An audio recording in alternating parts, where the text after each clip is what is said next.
Okay. Wow. Hi, everybody. I must say that there is a conversation that will We be don't had. need to air dirty laundry on stream. We're good. There will be some very interesting conversations awaiting as we dive in now to Final Rites. Thank you, everybody, so much. Oh my gosh, it's been so long. How have you been? I'm so happy to be here and so happy to um, be a part of this marvelous, marvelous crew, along with a guest this week. Heavenly, unfortunately, has had to step away for a little while as we kind of get the show nice and tooled up, going into the new year and having a fun time, as it were. As always, my name is Jason. I am at Just Jason Please on Twitter. I am the DM of this fantastic little crew and captain of the proceedings aboard the Final Rites.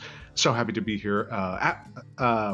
Got a pin tweet that you can check out at any point in time. But before we get into plugs and all that, I would much rather, introduce our guest this evening. Yes, Tess. It's so wonderful to have you here. Go ahead, tell the good people who you are, who you're playing, and how you doing today.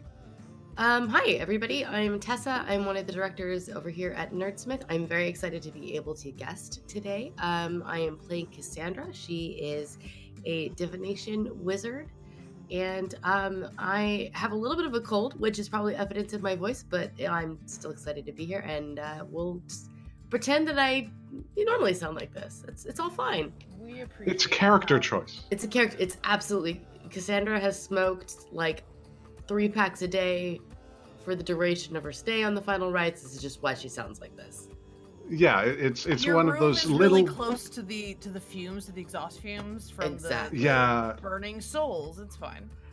And I mean, nobody really knows the effects of soul burning, so even in proximity, it's not really something you can assess in a very genteel manner.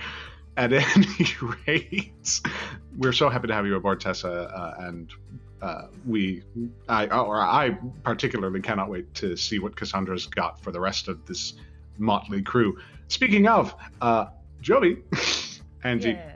So good, Angela, so good to see you, so good to have you. Please tell the good people who you are, who you playing, all that good stuff. My name is Angela. I am decidedly not Southern, if you can't tell from my middling accent. And I play Jovi, who is a tiefling mixologist here on board the Final Rites. The mixologist is a custom class based off of the gastronome, which is a culinary class you can find on DM's Guild. Highly recommend you check it out. But I serve alcohol to make people get powers, because alcohol gives you superpowers. That's the lesson. That's the takeaway, kids. That's not the takeaway, kids. Please do not the views and expressions of Don't Jovi listen to our during dungeon master. He's only the master of the dungeon, not of facts. Sorry. You know, sorry. I can't don't argue mean with to be- I don't mean to be anti-science. Yes, you do. But yeah, you can find me at darling_gypsum. I'm another director at Nerdsmith, and me and Tessa are both on Shenanigans, which airs tonight. Sorry, we weren't supposed to do plugs. Don't worry, you didn't hear that part. Don't worry, we'll talk about it at the end. But excuse me, as we move swiftly along with our introductions, we come back to Rachel. Good Lord, it's been way too long. How have you been? Who are you? Who are you playing? All that good stuff. It has been an awfully long time indeed. Who am I? That's an excellent question. I'm Rachel. I can be found. I am at Talanir, and that's like where I am everywhere. But we're doing plugs later because we've been told to. So let's push that to one side for now. I am playing Mercy, the Tiefling monk, for today's session, as well as every session of Final Rites, apart from the last one. But that's getting confusing. I need to check, because I always get confused and call it the wrong thing. It is Drunken Master, not Drunken Fist. Drunken Master subclass. That's me. Alcohol gives you superpowers. Yeah, basically. Tag team. Clearly, we're 2 out of 4 here. This is not... 50% is still a failing grade. I'm in grad school, I know this. Is Cassandra a wizard of the school of drunken revelations? No, I don't think Bacchus is her patron, so probably not. Darn. So close. I think she prefers her tea. Yeah. We shall. I am not drinking coffee with Kahlua at the moment, but thank you for trying that one. Almost calling it out. Considering Almost. Tessa as a person cannot actually drink alcohol or bad things happen. Oh no! Yes, You're just No. drinking coffee. And we appreciate you taking care of yourself. I didn't expect to be the only like sort of temperance preacher here, but like apparently that's just my lot in life. Let me clarify for the audience. I'm a lightweight. Jovi is not, so I'm leaning into my character right now. Is this again? Likewise, I think this is a case of experiencing other personalities in a Dungeons and Dragons setting, which we all know D&D is so good for. It's a role-playing game. It is a chance to act out fantasies as if I could actually hold my alcohol. What would that be like? And can mix good I drinks. have no I'm not idea. good at mixing drinks. I can mix good drinks, but I don't drink them. I just make them for other people. Sorry. Jason's like, come on, guys, come on. No. Logan does make very good drinks, though. Herding cats, I swear. Oh, okay. Hurting tiefling. Yeah, no kidding. If you're slightly confused as to what's going on. Reason gave us bits. It works. Yeah, I think our conversation is working. Yeah, I would have to agree there. As long as we do it in character, Jason will let it slide. Yes, Oh right. exactly. Okay, Wow. sorry. Let me get a Okay. character and then we can do it later. Rachel has found the loophole. So wonderful to have everybody watching. If you're somehow not catching us live, if you're on YouTube watching this session, hi, catch us live. We are a part of the Nerdsmith Network, and so happy to be a part of it.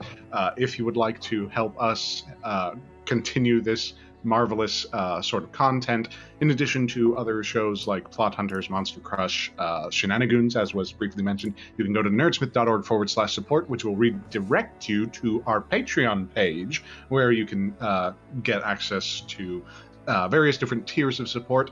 Or, if you've got a little bit of the compulsion, or you have a Twitch Prime subscription burning a hole in your pocket, there's a subscribe button right on Twitch that you can help out the channel even further.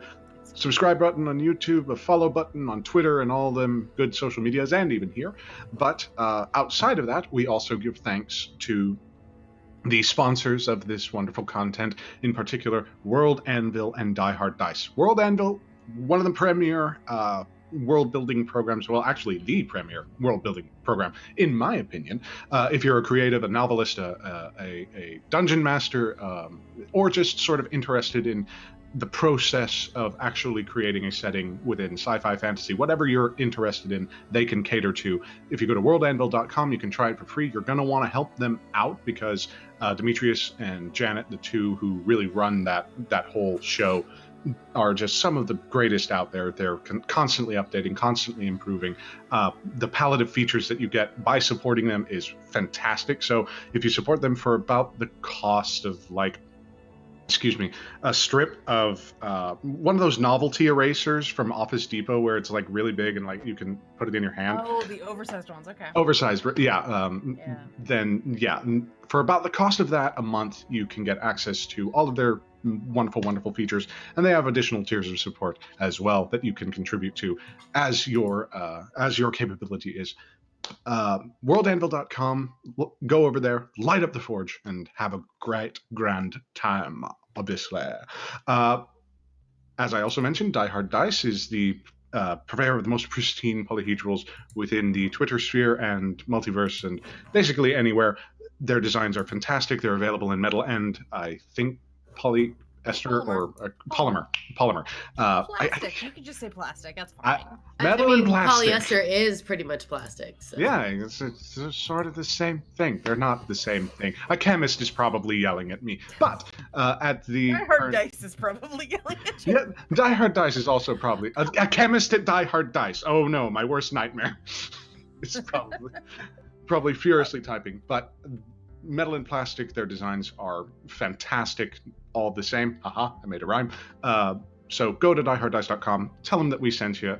Honestly, some of the best dice available on the market. Cannot sing their praises highly enough. Roll with the best, and yeah, ship yourselves on over to dieharddice.com whenever you can. Well, and make sure you go check them out as soon as you can, because if you want to get stuff in time for the holidays, I think there might still be some time to order stuff. And Yeah, they have they a bunch just of came cool out with some holiday-themed stuff. Yeah, they have a bunch of cool holiday Ooh. products and like jolly dice. I think is red and green. Mhm. It's very pretty. Yeah. Yeah. You know, if you only Lovely, want to bust out lovely. that expensive metal dice once a year, go get some. Yeah. If you want to. Their new stuff, it's really cool. They have some really neat. Oh, yeah. Including a random bag of metal dice that has like I assume it's like we have some cool like one-offs of a couple of different dice styles, so they put them into sort of a grab bag. So if you want to have a mix to do like a character palette or something, some people like doing color palettes and things, that might be a cool present. Yeah, that is not that bad at all. DieHardDice.com, roll with the best and have a good time doing it. As it stands, however, I throw it now over to Angela just real quick as we thank all of the participants here from Final Rites. Thank you from the bottom of our hearts to everybody who participated in the Nerds Giving Drive that was just this past week, I believe. All right, I'll let you go for it. All right, so yeah, November 1st through the 15th was Nerds Giving here at Nerdsmith and across the internet. We were raising money for Heifer International, and so that wrapped up last week, and we wanted to thank everybody so much for donating to our event. And we will be this week putting out our giveaway prizes, which are these very, very cute, very adorable animals with flower crowns, and I'm going to be sending them out to people. They're so cute. But those will be given away to random giveaways for the people who donated on our Heifer International page, and so we'll be announcing those on social media, and people might just get surprised and have them in their mailbox at some point. I'm very excited to send those out. But thank you all so much for helping us put a little good back into the world, and we're very excited to be able to support worthwhile charities as often as we can, and we will see you all next year for Nerds Giving 2020. Alrighty, cannot wait to see it. And we thank you everybody again so much for helping us, as Angela said, put some good back into the world. Now, I guess before we lose any more time or sanity, we should probably... you say. Sanity's overrated. Very true. We would like to say welcome aboard, as we immediately cut to Cassandra. Now, I do have a question very quickly for Tess. Did you already roll your portents for this session? I have not. I will do that right now. I would like you to, and I would like you to describe exactly how, as a divination wizard, your auguries render unto you, and your pantheon speaks to you. Cassandra has an affinity for cards, so she uses a tarot deck mostly, and she lights some incense. She sits down at her table.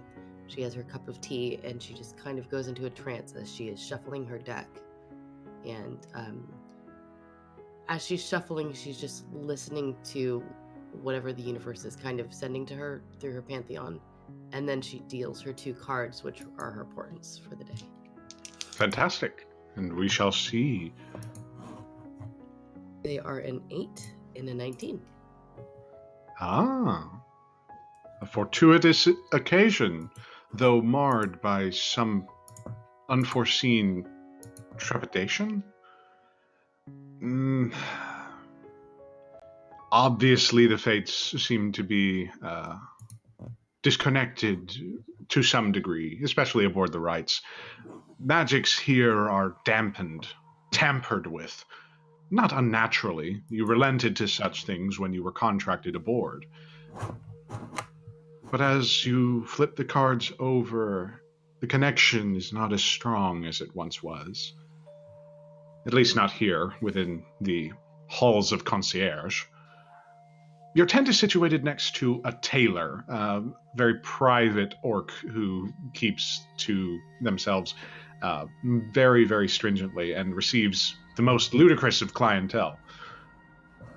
However, as your morning rituals conclude and as your tarot deck is stowed away, I would like you very quickly to roll a perception check. All right. That is a 14. 14. Okay. So, peering out through your tent, a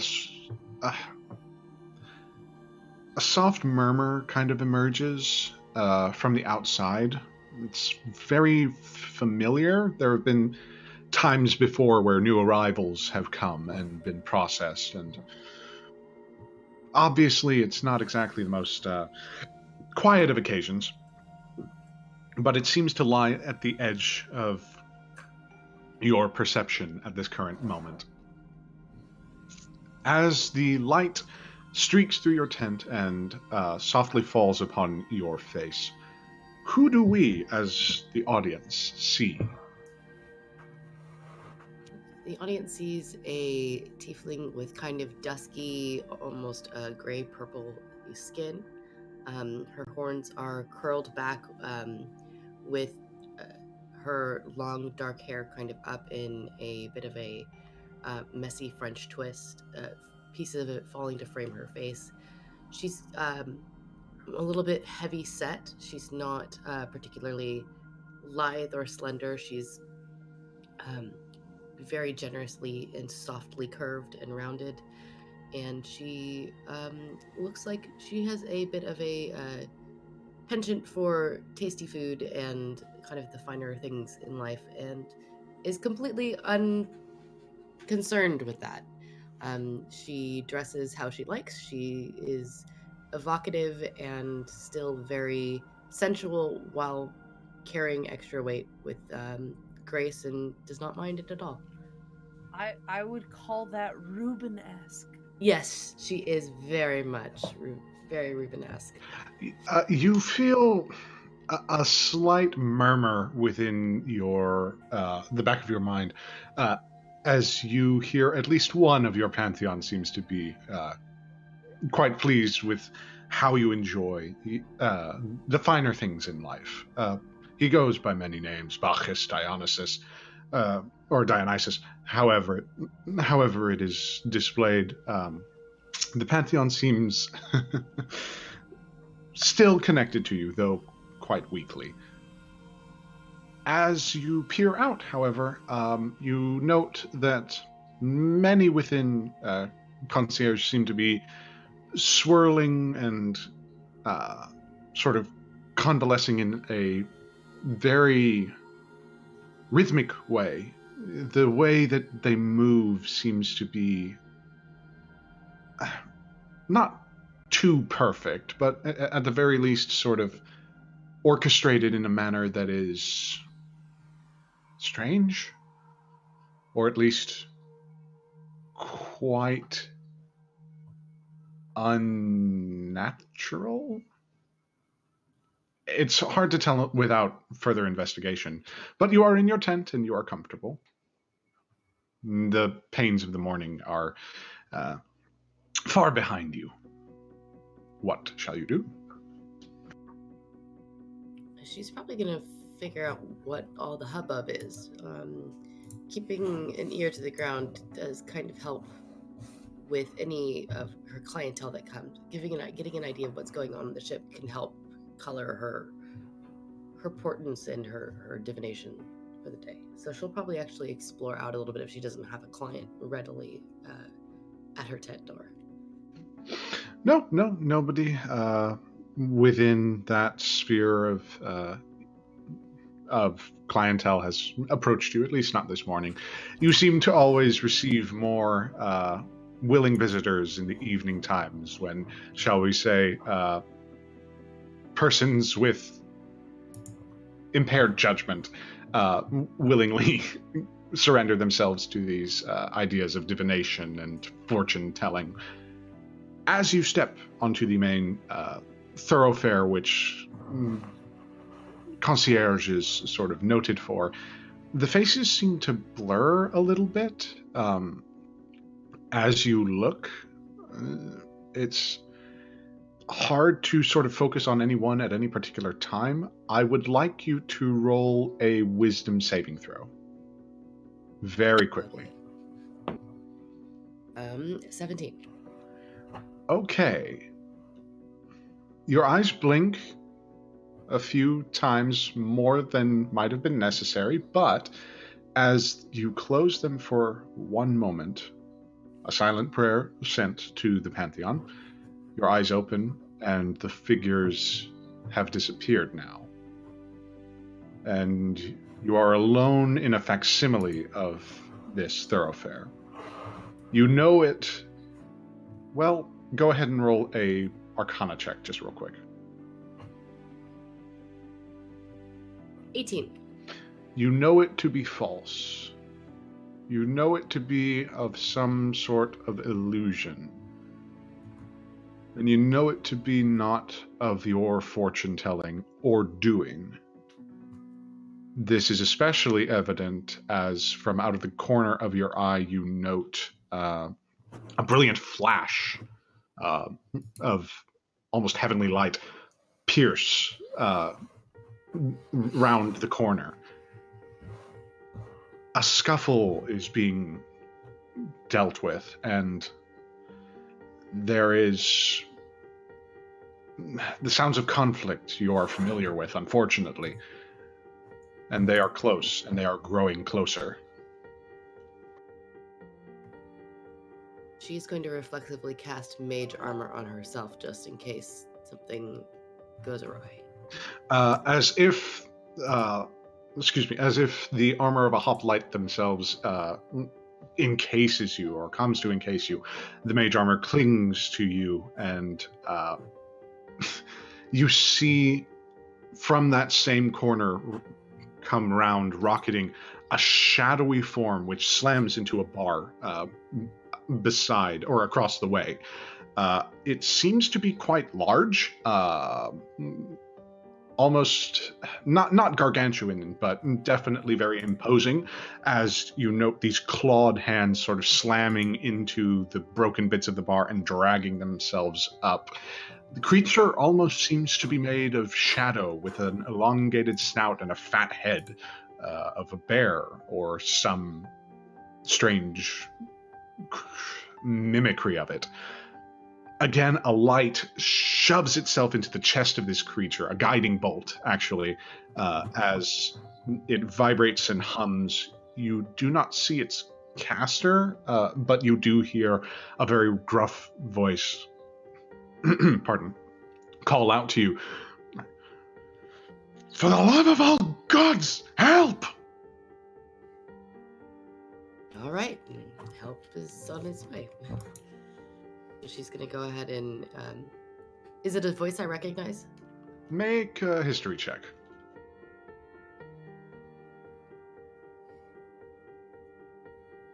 Um, 16 plus 24. You have heard this voice more than once, and in more than one scenario. Or you think you've heard it. Perhaps you've heard it in your dreams. But as it calls out now, you do associate a name with it. Hamish.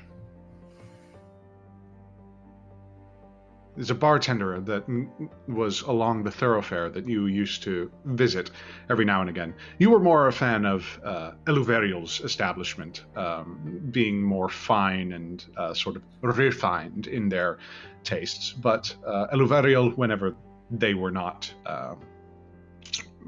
present, shall we say, Hamish did well in a pinch. Right. So, you have been called to for help. A guiding bolt now slammed into the chest of this creature. What do you do?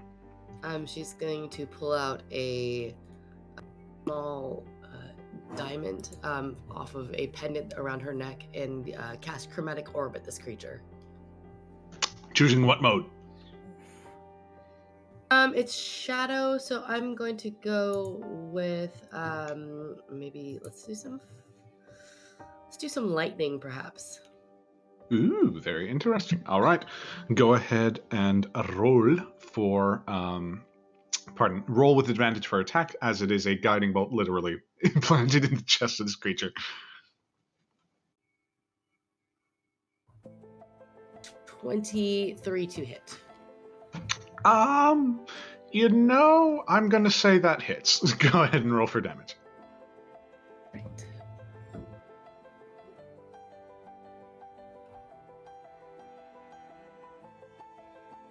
18 points of lightning damage. Ow! That's not good. And Oh, it's very good. yeah, I guess it depends on whose side you're on here. that's very true. And I unfortunately have revealed, oh no, whose side I'm on. The ball of lightning slams into the center chest of this creature, actually pushing in the bolt even further. It dissipates in sort of a glorious light, and the radiance kind of encases the lightning and solidifies it within the chest of this creature. It convulses and eventually sort of sucks in on itself where the wound was. As you note, the dream begins to collapse around it. Round the corner, you actually see very briefly, but very clearly, Hamish. But there's a difference about him. You have seen this form before. It is heavily tattooed. It is rustic. It is very much... it is very much, shall we say, a form that is kept to a high degree of curative, artisanal kind of grit. It's like a fine scotch. Yeah, exactly. And as you see him, however, the power that he is currently using, that's not what you're familiar with. As indeed, there seem to be runes that drift above his skin, runes of a brilliant yellow-orange light. I need you to tell me what languages you speak, just real quick. I speak Celestial and oh crap, sorry. Is a language. Oh crap, I'm sorry. I speak Celestial, Common, Elvish, and Infernal.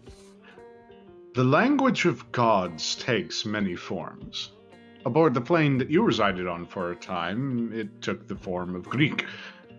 In other cases, it has been recorded that Celestial has no alphabet set within. Merely it is the sounds that angels within their choirs do make. But as you note the runes themselves which crawl across Hamish, there is a definite celestial element to them. It does not pain him, and he does not seem unfamiliar with it. But as he stares at you, the dream shifts. You are not by your tent anymore.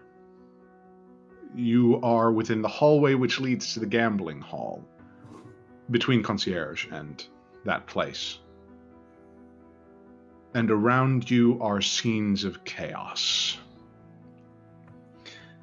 Quickly, you note that there is a werebear and a few other sort of lycanthrope-like forms shifting and shadowing nearby. They speak to each other in Infernal, and you note the name Malar above the ringing of your ears and the cacophony of screams. Hamish arises first,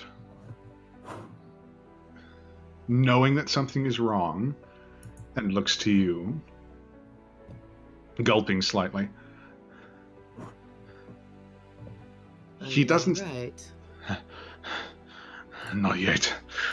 You see a bolt of lightning appear in his grasp as he begins to charge these particular figures. As that occurs, some moments before, Mercy, Jovi, you were amidst Bahazet and a few of the other crew members of the Final Rites. a trap had been sprung of some description by Malar and his servants. Malar, of course, being the god of the hunt, the beast lord, god of lycanthropy. Let me take another stab at that. Malar being the god of the hunt, the beast lord, the god of lycanthropy and other sort of afflictions, and most notably a god of illusions. After you were led to believe that perhaps there was an amplified presence of these particular worshippers, you quickly discovered that perhaps their plans had been set in motion more expertly than originally thought. Now, as it happens, Bahazet has just asked you in quite a ragged fashion, "Where is nowhere?" And you have no answer. As indeed you see the lower decks begin to be to break out in similar bits of cacophony. I distinctly remember Mercy saying, "I need to find Kata," and Jovi going, "I need to find Hamish." Basically, Yep. screw you, Bahazet, we've got priorities. Yeah, exactly. As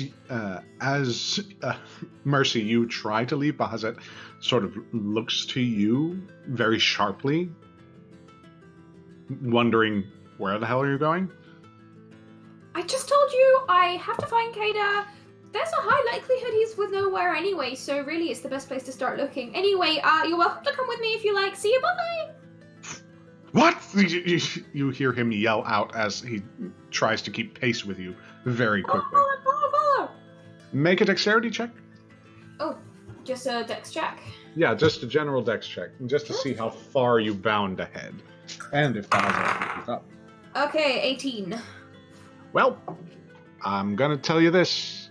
That is not an 18. So, Bahazet kind of loses his step behind you.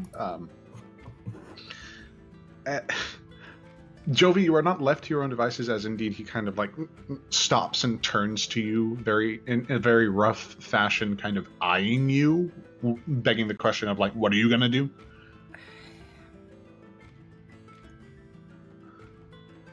I don't technically work for you, but fine. What do we need to do? He's gonna roll an insight check. And that's going to be a 16. What is Jovi really wanting to do? Is it really like, I want to get Hamish and sort of find out? That, or like... But at the same time, I feel like she would think Hamish would tell her, like, don't be an idiot and do what you're supposed to do kind of thing. Like, don't worry about me. So she's trying to abide by what he would probably yell at her about. Bahazet ignores that and simply says, very pointedly, "Go. This is the business of the Rites, not yours." Yes, sir. Be careful. She'll reach out and actually like pat him on the chest like we're not friends, but you know. We're not friends, but good job. Die or not, you know, yeah. We're not friends, but I also don't want to see you dead. That's all. Fair enough. Besides, Mercy's already gotten me committed to that nowhere. Oh, you've bought into the ship now. Excellent. Fantastic. So, Mercy, as you continue bounding along, I would like you to roll a perception check. Oh, perception. I'm actually half decent at that. That would be a 17. A 17, you say? Interesting. So, with a 17, okay, it's not impossible to navigate this space. It's definitely altered in certain circumstances. You note that there are a few illusory hallways that you bound past, quickly recognizing them to be, shall we say, false. However, as you continue bounding along, you can't get a good grasp on either the location of Kata or Nowhere. It seems that there's something wrong about this space. There's just a sort of feel of the hunting grounds, almost, as if you're supposed to know where to go, and yet you can't go anywhere, really.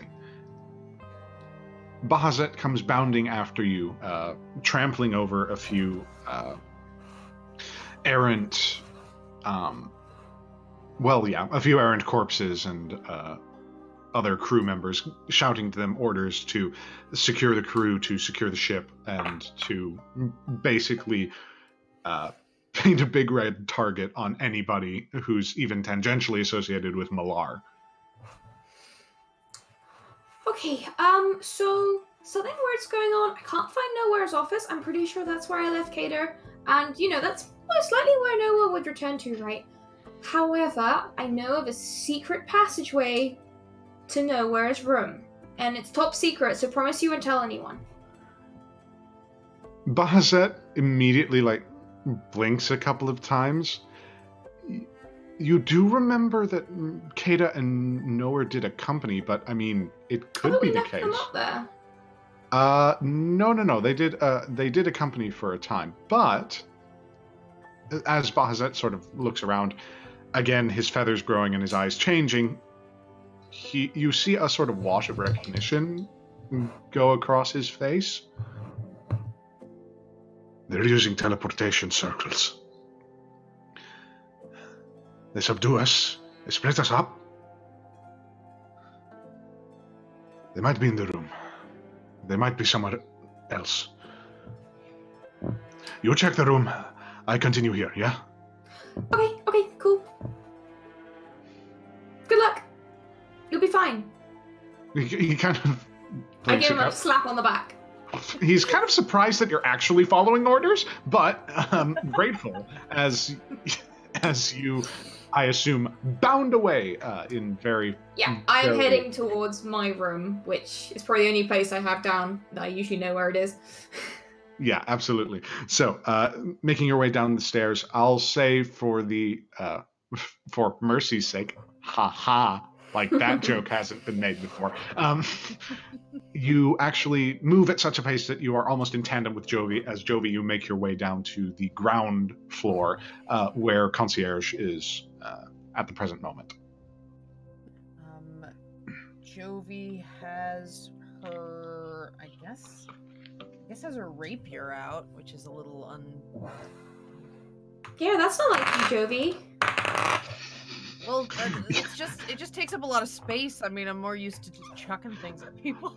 I'll say that as you draw the rapier, that is how Mercy greets you. That's really not like you. I just slide down a banister on my butt and jump next to you and say, "That's not like you." Oh my god! Don't sneak up when there's bullshit happening. Do you want to take a secret passage to see Nowhere? It's not. I was heading in a particular direction, love. Okay, fine, but tell me if you find any more secret passages, right? Because I'm starting to suspect they connect this whole place. I will be sure to do so. And Jovi, just flabbergasted, just starts trotting again down the hall. Alright, I'll be in Nowhere's room. Alright. Don't die.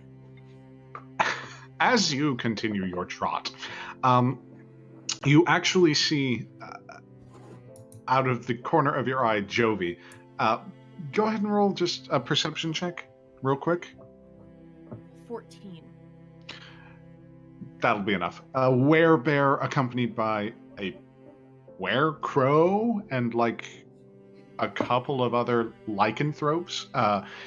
Indeed, the sort of same construction of 3 brawlers and a caster, who seem to be arguing amongst themselves when, at that exact moment of your look, a bolt of lightning streaks through the crow, frying it quite expertly and making it drop to the ground. It is at this point that your eyes settle upon Hamish, who seems less than enthused by today's developments. Really? Can't imagine. Probably I wrecked would- his bar again. Maybe. You're gonna have to check, as I'd like you all to roll initiative. Uh-oh. Oh, delightful. Fucking 20. All right. Pretty good. Same. Boyfriend boss, you assholes. All right. Same. All right. Who has the higher dexterity? Well, I had a total of 23. I have a total of 22. Ah, close. So that's going to be Jovi, then Cassandra, assumedly, unless Mercy. I got a 13. Okay, Still respectable. that is still respectable, very much respectable. So, all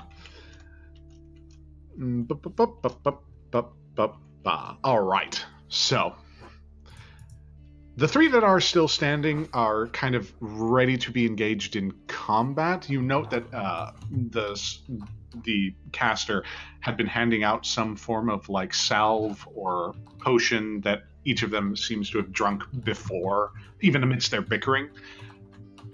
As it stands, we cut immediately to Jovi. You're first up on the block. You see three figures now standing, trying to figure out what they're wanting to do. Go ahead and tell me what you are going to do. So I see Hamish and the two were folks. That's You what I see, from your angle, yes, at the current juncture. Okay. I'm going to. I mean, just out of instinct, chuck a shot at the werebear. Or who just got hit? The werecrow? The werecrow, yes. Werecrow. There, just for Mercy's, dang it, sake, it's going to be a werewolf, and a werebear that Okay. are still standing. Okay. Then I'm going to, I guess, try to hit one that I think I could do the most damage to and aim for a werewolf Okay. rather than a bear. I will say there is a slight difference. One of them is unarmed. One of them carries a staff. I'll go for the one with the staff. Go ahead and tell me what you're going to be hitting them with. She reaches into her bag and pulls out a very sickly green shot bottle that she has, and she will throw a shot of venom at that one. So I will need well, I guess I have to get close. So I'm gonna be dumb and get close to that magic werewolf out of a sheer like wanting to help Hamish. So get within 5 feet of the werewolf with the staff and throw a venom shot in his face. I will need a Constitution save of 15. 15, you say? Oof. I'm so sorry. Unfortunately, it makes it with a 19. Okay, no, that's fine. So it either doesn't do anything or she misses with the shot. It's like, come on, I was 5 feet away. Yeah, that's sort of I assume it hits because it just does, but it overcomes the venom. Yeah, all right. I'll say the way that you hit it, you sort of throw this vial and aim for its face as best you can. It ducks and sort of wrenches its staff in the way, altering the trajectory and slamming it into a nearby pillar. It seems to speak in sort of low guttural tones, not, or actually, yes, it would be infernal, so I'm assuming everybody would understand it as this creature spits out, "Company!" Anything else Jovi would like to do? I believe that only rogues can disengage as a bonus action, so no, That is I'm correct. just here in the face of this werewolf with my my rapier out. Okay, so as it sort of This is a towers great over idea. you, yeah, as it towers over you, there is a sort of sense of dread that suddenly builds. When out of the corner of your eye, yet again, another figure appears, rather Rubenesque and, again, used to the finer things in life. Cass, it's your turn. Go ahead and tell me what you're going to roll. Or what you're going to do. She is narrowing her eyes at these people who have come aboard her ship and are causing chaos and interrupting the daily flow of things. How dare they? So she is going to throw a firebolt at the one with the staff. Fair! That's just fair. Go ahead and tell me what you're going to roll. Or, excuse me, how you're going to roll. Or what you rolled. My brain rolled a dirty 20 to hit. Dirty 20, you say? At the werewolf with the staff, that's going to be a definite hit. Go ahead and tell me what you got for damage. That is 17 points of fire damage. Ouchie!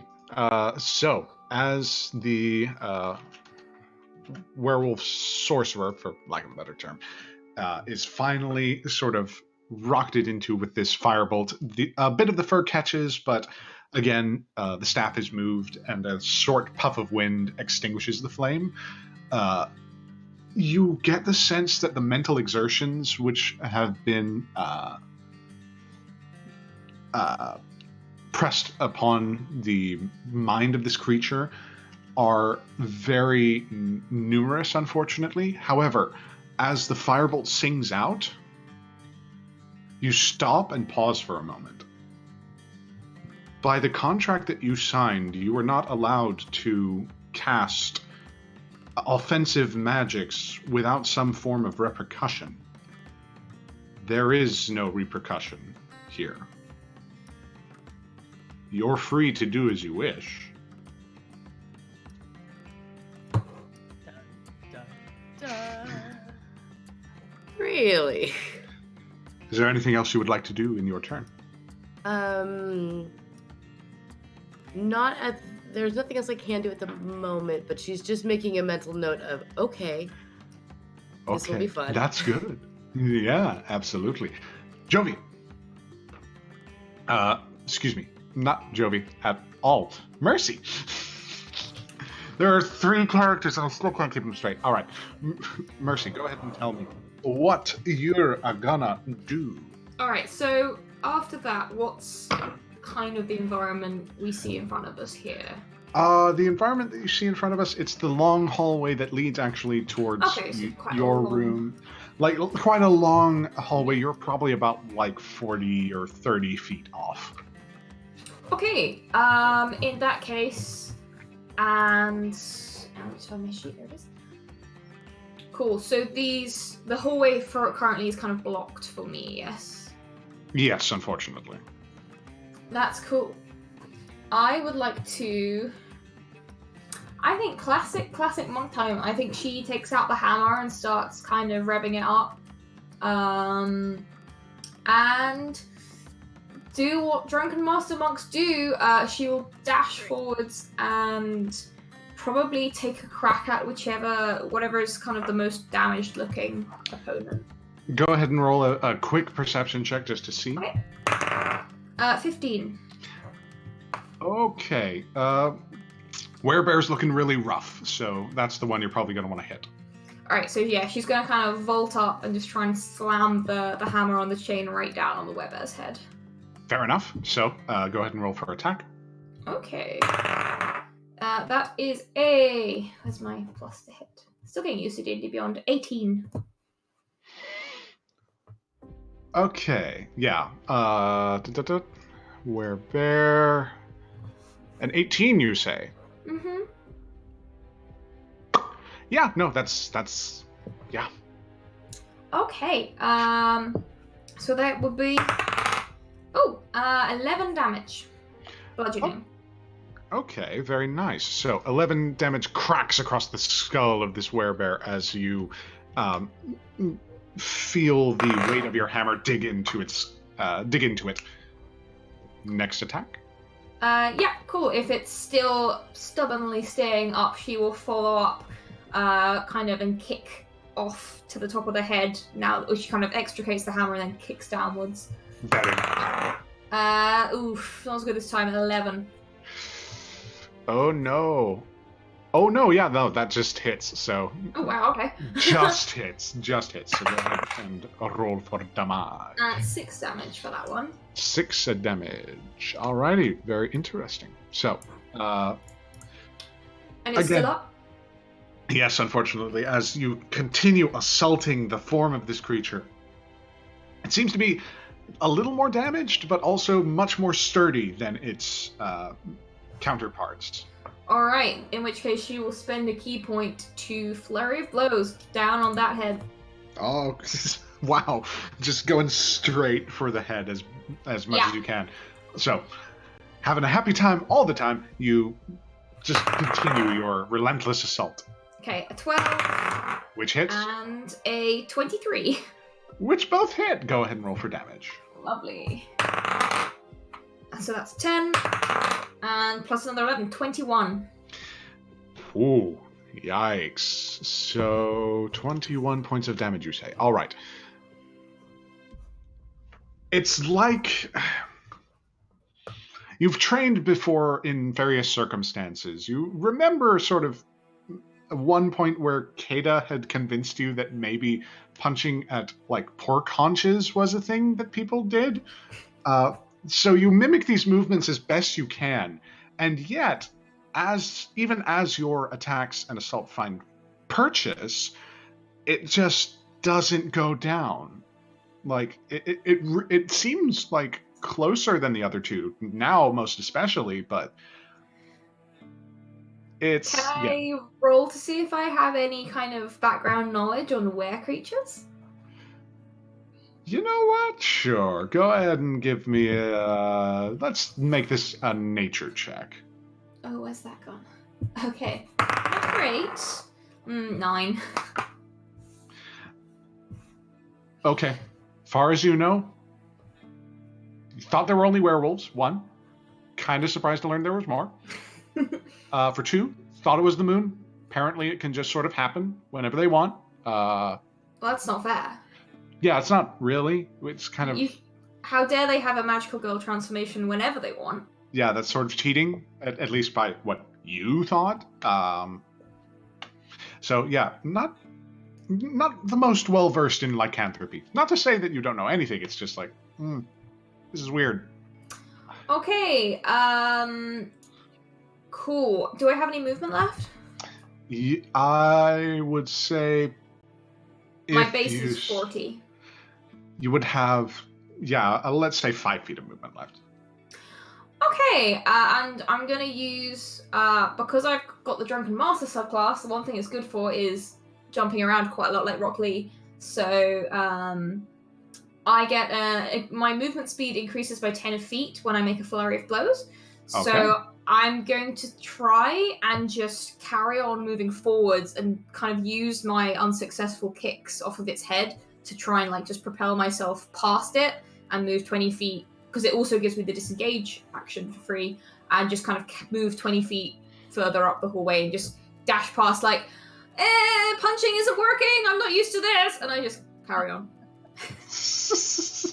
As this relentless assault takes place, and as you see the face of this creature begin to sort of bleed with the blows, at this point you see Hamish take a page out of your book, Cassandra, as indeed he slaps his shoulder and pulls forth from it a orb of an orb of light similar to the ones that were attached to the runes which orbited his skin during the dream, but in sort of a different manner. It's very strange. Nevertheless, he sends it forward. Yikes. Slamming into the, again, the battered face of this werebear creature. I would like you to tell me what exactly happens when Chromatic Lantern is cast at 5th level. Okay. I believe that adds 2 damage dice? Or 3? Increases by 1d8 for each slot above first, so that would be you'd have 4. Yeah, so you'd have sorry, my brain is All good, mush. all good. We'd have a lot of dice. You'd have a lot of dice. All right, so that. Wow. Okay, so. You have like, I think 8d8. I'm gonna have that's to 8d8. go. Yeah, I'm gonna just roll 8d8 for me real quick. Oh yikes! So, nice. Okay, so 31 points of damage. Radiant slams into the already battered face of this werebear. It does not cave in, but the werebear is knocked down and doesn't seem to be moving.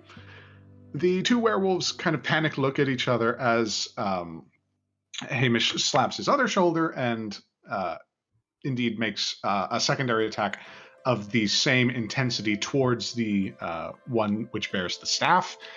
This time not with radiant energy, but with the same manner that you use, Cassandra, with lightning. That'll be a... Oh no. I don't think... Well, wait a minute. Dang. Could I use one of my portents to give Hamish a better roll? I mean, if it's better than a 4, yeah. Yeah, I'd like to give Hamish my 19 that I rolled. Overkill is underrated. I like it. So, as the chromatic orb launches from the other hand and slams into the chest of this creature, again, similarly, this torturous noise emanates as, again, 8d8 are rolled. And with 44 points of lightning damage, the sorcerer is quite thoroughly killed. Good. The staff kind of vibrates in the hand of this creature and then immediately jettisons as you note the hand explodes. In a lifeless wreck, the werewolf falls, leaving one standing and leaving one to flee as quickly as possible. As you note, it scrambles down the gambling hall, yelling back curses to each of you. Hamish immediately falls to his knees and kind of lets out a very deep sigh. Joe dashes over. Yeah, combat drops at this point. Mercy, you note that combat has dropped at this point, and Jovi is bounding over to Hamish. Cassandra, you note that there's no real physical markings, but it seems... Well, both Jovi and Cassandra roll a medicine check. 15. Natural 20. So Oh, look. 23 total. Damn. Jovi, it's similar, you think, to what occurred with you and the group, where there was like this sort of psychic damage, but it exerted itself in a physical manner. Cassandra, as you see very clearly, the influence of Malar has been taken out specifically on Hamish, more so than even you, and unfortunately you note another corpse which lays beside you, still as stone and just sort of face down. But there's something different, as if the majority of the powers exerted were specifically to undo him.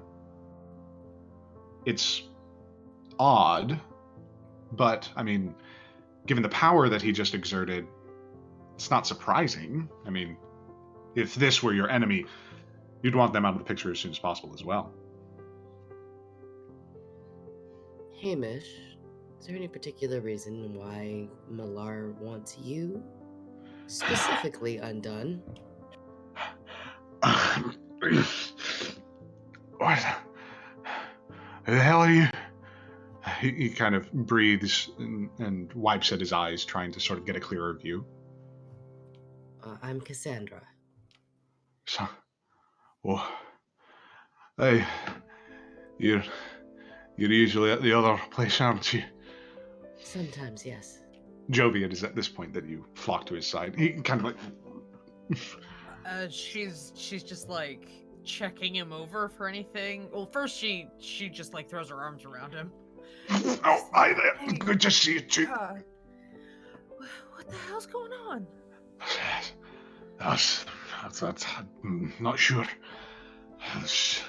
Doesn't seem to be good, though. I'll be perfectly honest. He casts an eye to the corpse, which is still laying there.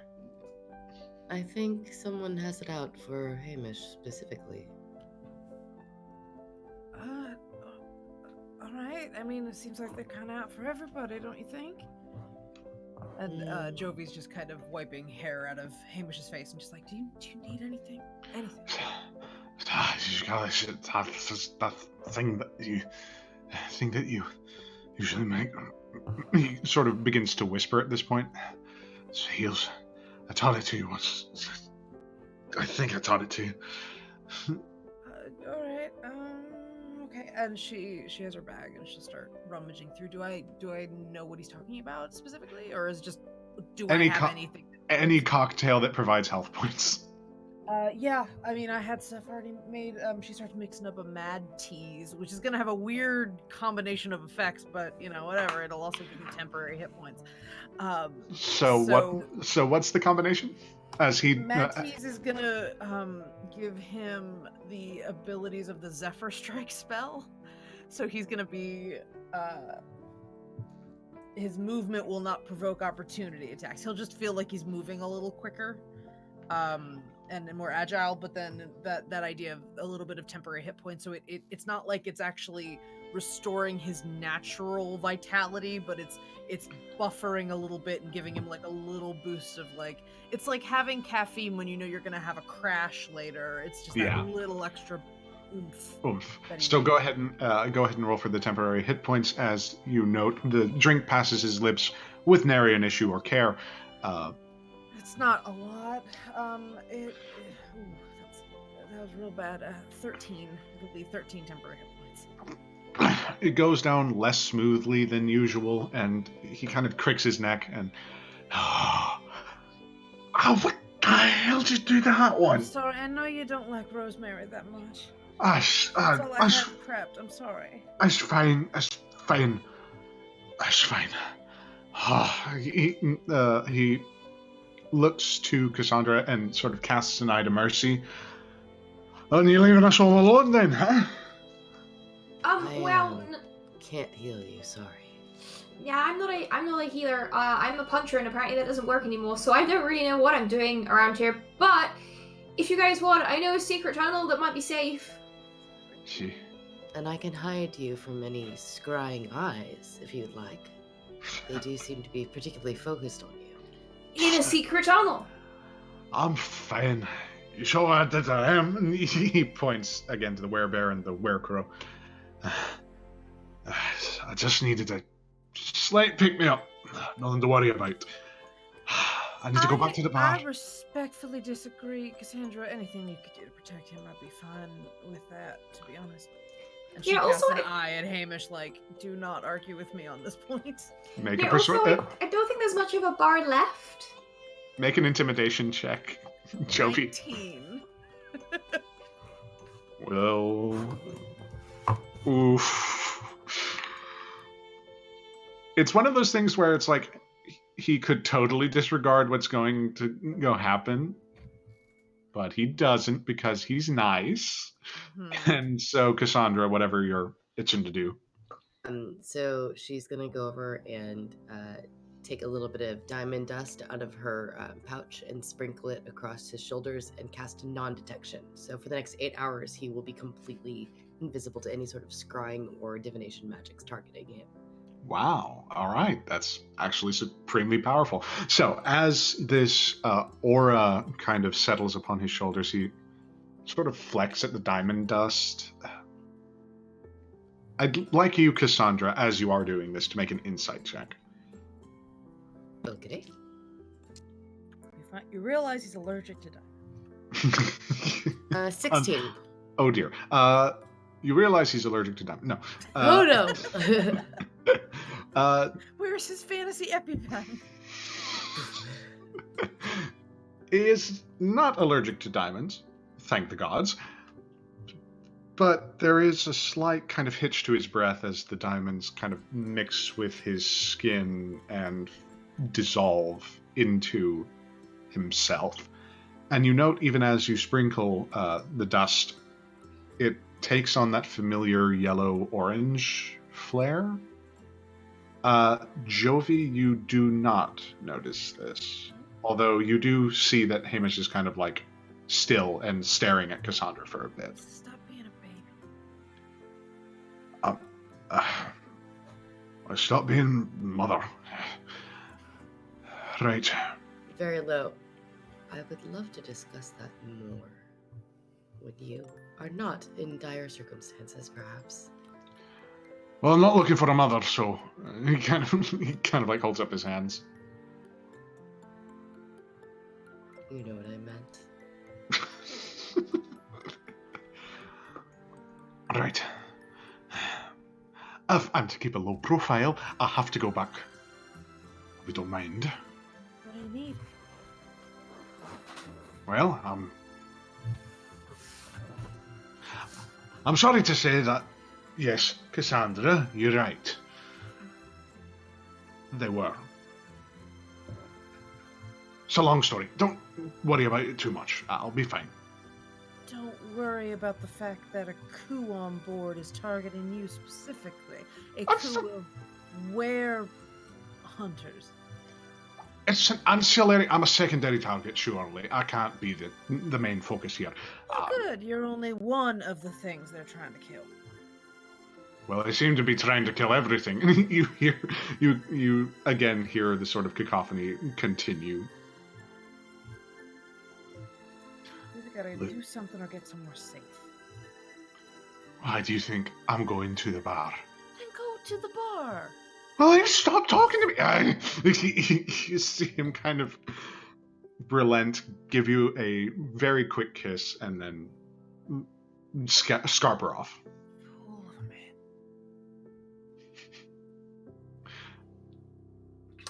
Jovi, is everything okay? Well, Mercy, I imagine just from out of frame shifts and Yep. yeah. I don't know if they've ever talked about this because I think every time there's been any affection between them, we've successfully hidden it. Yeah. Or at least any of like the PDA and stuff. Yeah. No, just, trying to deal with the fact that there's a coup happening. Do you want to go after your bow or come with me? I would take it personally. But, I gotta go find my travel companion too, so...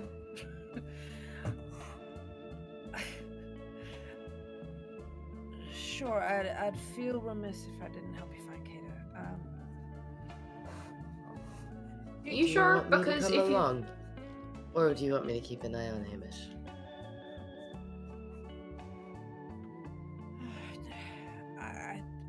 I'm thinking if he behaves himself, he might be alright. Well, he's got no short amount of power, that's for sure. Clearly. Jovi's kind of not surprised, but just hadn't really seen him in action. So it's a little like, oh, okay. So, not talking a big talk. Yeah, you can just burn through 5th level spells. That's okay. Sure. Yeah. Jovi's gonna jog over to the bar. Hamish, we gotta find Mercy's friend. He's around, and we don't know what kind of state he might be in or what kind of trouble he might be in. You coming? you see him working and like kind of stirring around as he slams down something that you assume to be a health potion.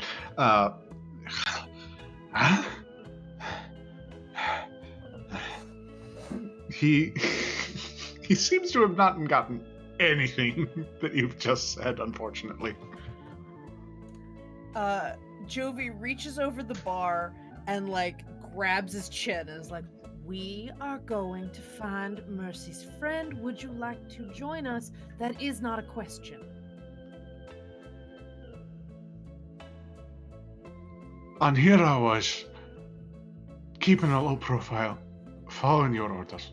Can you make up your mind, please? Hamish, Well- don't be an asshole! I'm not really ready to let you out of my sight just yet, so come on. Didn't take you for a warrior.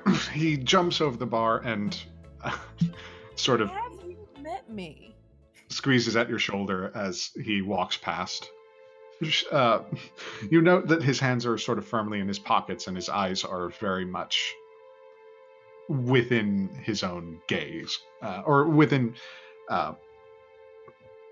His eyes are attuning with his gaze. Yikes. So, the four of you now make your way down, following Mercy as swiftly as possible. Cassandra, Mercy, Jovi, is there anything you would like to sort of discuss as you hurry your way along? Jovi makes very brief small talk with Cassandra. Just, you're the soothsayer, aren't you, from across the way? Yeah, I don't think we've ever been introduced. It's nice to meet you both. I prefer seer or even, I guess, fortune teller rather than soothsayer, but yes. Understood. Thank you for your help. My pleasure. A diviner of some sort. Powers drawn from somewhere. I'm assuming some kind of god, but wouldn't mean to pray, of course. Hamish walks along. Assume your powers come from some sort of god as well, but would hate to pry. There's a slight There's shiver. There is a slight fanged grin at that, going, okay, is that how we're going to play this? Again, a shiver kind of shoots through Hamish. Imperceptible to most. Jovi, because of your relationship, I would allow you to make an insight check. Sure. 21. Mm-hmm. I'm a barkeep. I'm good at insight. What was that on the die? It was a 16 on the die. Okay. He's hard to read. Very hard to read. You see, there's kind of a sort of mission-oriented mindset that sinks in at the present moment, having secured the bar and been made aware that it's at least in one piece. He kind of feels his energies kind of not lull, but at least still for a moment. Jovi thinks, can't read it, but Jovi does think back a little, with all this talk of like gods and stuff. She does think back to the question she asked him a little while ago about whether or not he was aware of any celestials on board that might have killed a dragon. She can't help but think about that particular line of questioning. What, man? But she keeps it to herself and just sticks close to him, though. Okay. He relents and allows you to sort of not cling to, but at least be near. It's shoulder to shoulder, maybe, but it's not like clinging. She's got a rapier to deal with. Yeah, exactly. Pointy stick. Mercy, go ahead and roll me a general intelligence check. Oh no. Or actually, no, a survival check. Oh, survival. I genuinely think that's probably the same because they both stem from intelligence, don't they? Oh no, wisdom's lovely. Survival's wisdom. Well, that'll be a 14. Okay, yeah, fantastic. You are able to keep low, navigate the landscape as best you can, avoiding the illusions, and finding your way down to the prison cells. Immediately, you're greeted by kind of a strange sight as you note that there's not a... How to put it? There's almost like a pile of bodies right in the entryway to the doorway, and several incubi and succubi and members of the Rites seem to be kind of dragging as best they can these bodies to the cells. Some of them seem to be mid-transformation, others are actually lycanthropic. You note that there are a few crew members intermixed, and they are being attended to by healers. It's a sort of a midway war camp, as you note Whistler is busy just sort of grabbing each lycanthrope by the scruff of the neck and hauling them into a cell. Indeed, you note there are runic symbols that he now types away at, which sink one cell and into the wall and bring forth another. Seems that seems we got our work cut out for us, fellas. You hear Whistler kind of intone as he throws another lycanthrope into another cell. It seems like you've totally got it covered, though, guys. So I guess keep it up. You hear a kind of boisterous yell as Whistler kind of looks to you. What in the nine hells? Where the hell you been? I've been at work. I personally saved Bahazet's life, so I fully expect a life debt to be paid to me at some point in the future. In That's the wonderful. meantime, Did he send you here? no, I sent me here. I'm trying to find Nowhere, so I'm headed to Nowhere's room, and there's a secret passage. Excuse me? But if I tell you about it, it won't be a secret anymore, so just take my word for it and keep doing what you do best and lock up those nasty, nasty werewolves. What? You hear him just kind of... I just strafe to the side. Wait. He stands before Cassandra, Jovi, and Hamish and says, No, you're concierge. You can't be around these parts. I don't remember. Jovi! Was there? Come on, Yeah. come to my room. Okay. Okay, wait a minute. I'm going to assume, just for the sake of my own mind, that Bahasset decided to deputize you. Assume away. Will do.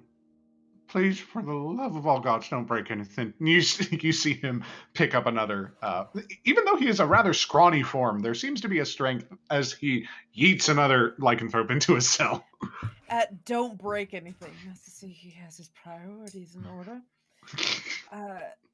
Whistler, we'll do our best not to break your pretty ship, and thank you for all your work here. It means more than you will ever know. Let's go. All right. He stares at Cassandra a couple of times. Cassandra, I'd like you to roll a history check. Sure. Whistler's an old prospector. That is a 24. 24. I have +8 in history, so it helps. You know Whistler kind of tangentially. There have been a couple of instances where the jailer has had to be called because there's a particularly belligerent person around concierge. Haven't met him, but oh boy, he seems to be stressed. As again, another lycanthrope is shoved into a cell. She'll just kind of place a hand on his cheek and smile as she picks up her skirts in her other hand. I'm sure you have it well in hand. And delicately steps over the pile with her little hoofed feet, just kind of nimbly making their way across. And just a little pat. You see him blush a beet red as you sort of like descend. Hamish takes a look. Whistler takes a look at Hamish. Right, yeah.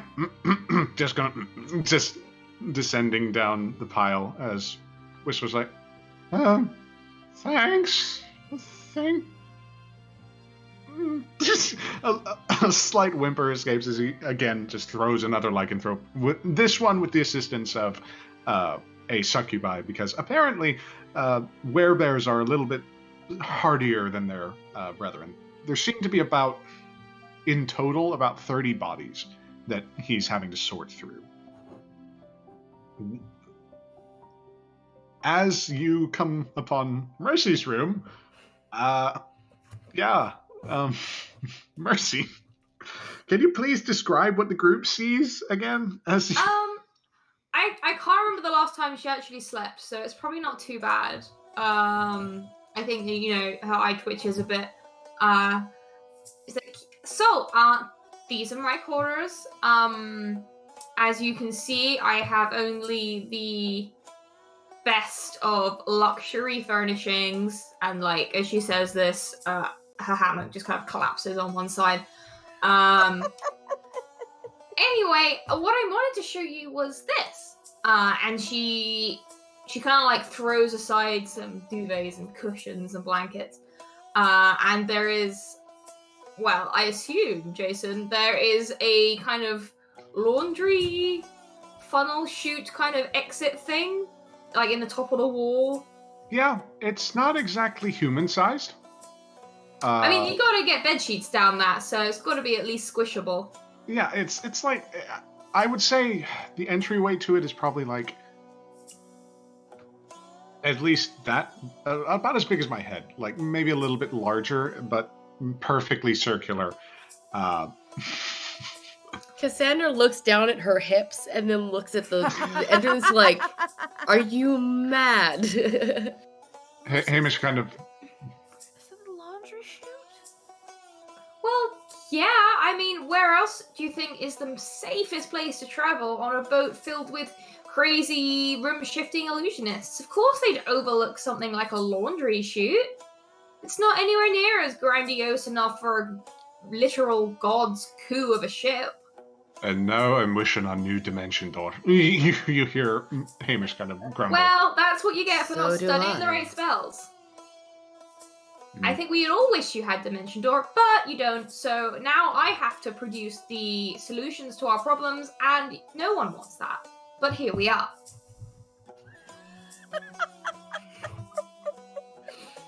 Anyway,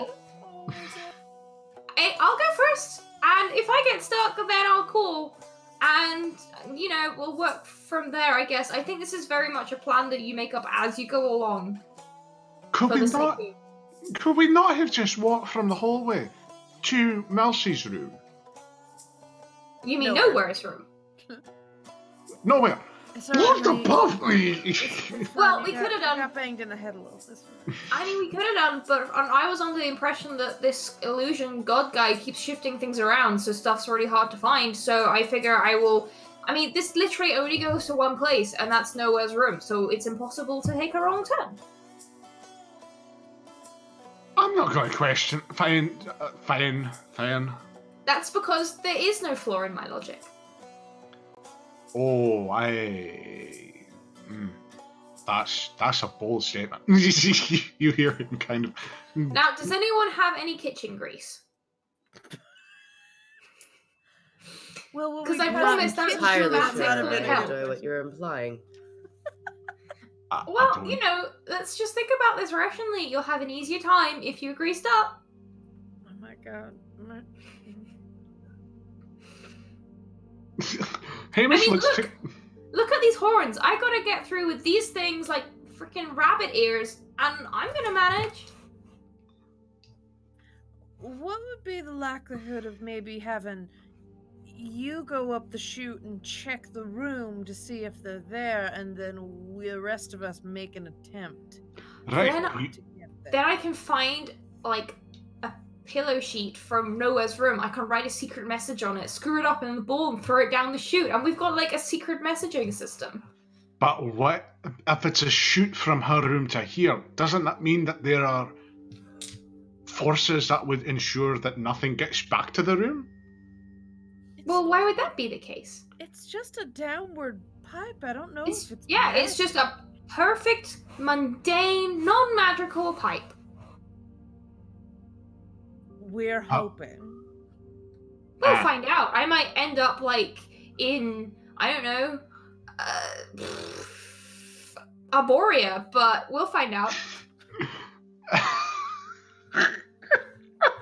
Alright. Oh, this is going to be a disaster. You hear Hamish kind of grumble. So, what's the plan here? Is it Well, literally grease Mercy- yourselves up and crawl up the pipe? That's Mercy's plan. Well, That's- Mercy doesn't need to because she's got like a plus something crazy to athletics. Sure. No, the other one, acrobatics.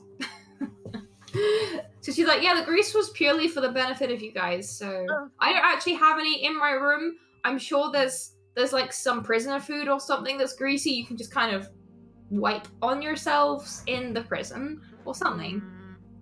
The other side of the hammock now collapses. As if a metaphor for the strength of this plan. Yeah. I still think that if you're very insistent on using that pipe, I would highly recommend that maybe you attempt it and then send back word so we know if they're even in that room. Okay, I can do that. Also, I just want to point out, we've got 3 magic users. I count you, Jovi, because your drinks are wonderful. And none of you can, like, make people smaller either. That's crazy. Maybe think about that. And then I go up the tube. Make an Arcana check real quick for me, everybody. 1! Natural 20. Oh my god. 6. Natural 20 for me too. Okay, so that's a Well, 1. that makes sense. A 1 An for unnatural one. It wasn't a crit fail. an unnatural 1. So Okay. you have a -1 in something. Yes, intelligence, Okay. of course. Okay, course. yeah, no. Mercy, this plan is great. Obviously, wonderful. Gonna work Clearly. just fine. It's gonna be clear. Gonna have no problem. It's perfectly great. Jovi, you've kind of come around to that way of thinking. I mean, it just seems to be a regular pipe, as was sort of typically theorized.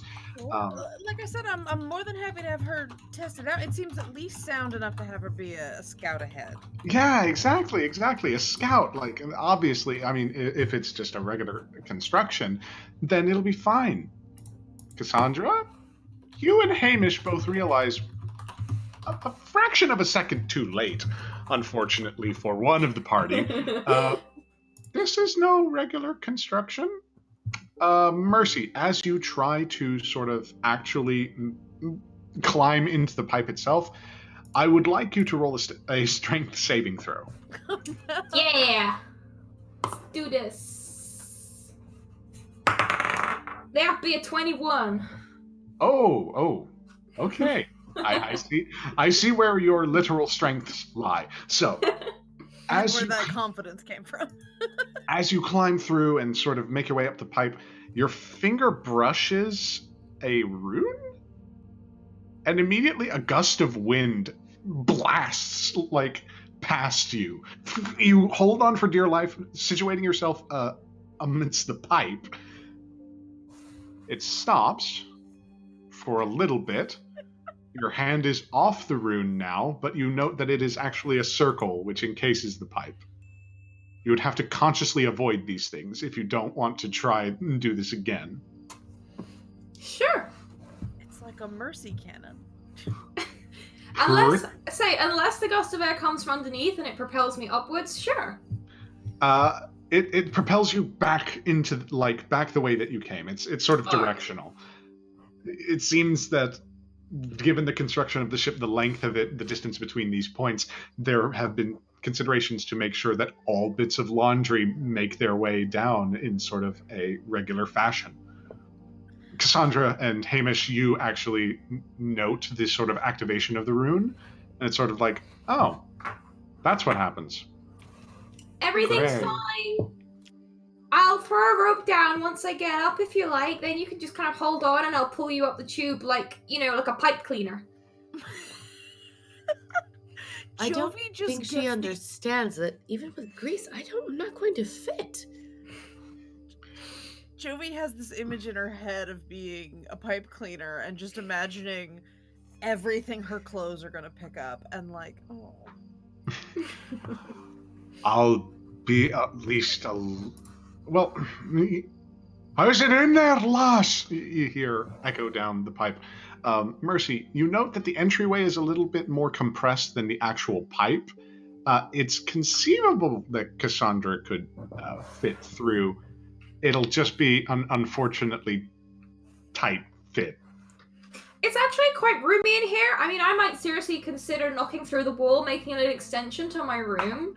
Like once you get inside, there's actually a bit more space. If you just blast apart the opening a bit, and I'm sure no one will mind. In fact, you'd be making a headway on my room renovations for me, so I'll have to thank you later. But yeah, it's great. Go ahead and roll another strength saving throw. The one is a 15. You met the DC. Congrats. You hear a screech as her nails just kind of dig in. There is the distinct sound of nail against metal. Ooh, okay, ow. That one hurt a little bit. Have to be mindful of that ring of runes and not talk over them and be less expressive. Damn it! This thing was invented to thwart me. You don't know how many of these rings there are, but you get the sense that, yeah, you could throw a rope down here. It'd have to be a pretty long rope, but yeah. Well, we'll cross that bridge when we get to it. She's going to carry on upwards. Okay, I need you to make 3 more strength saving throws. Or actually, no, make a perception check first. Okay. Okay, 21. Okay, I will say with a 21, you do see each of the rings. There are 4 in total that you had to keep an eye out for, and make a dexterity check. Just general dexterity. 21. Okay, yeah, no. Then with that, you simply skip across all 3. 4 in total, as I said, but you are now too far away from them to really communicate anything, and you are now, with a little bit of squeezing, in Nowhere's room. It is, as you sort of tumble out of the chute, there seems to be no one here.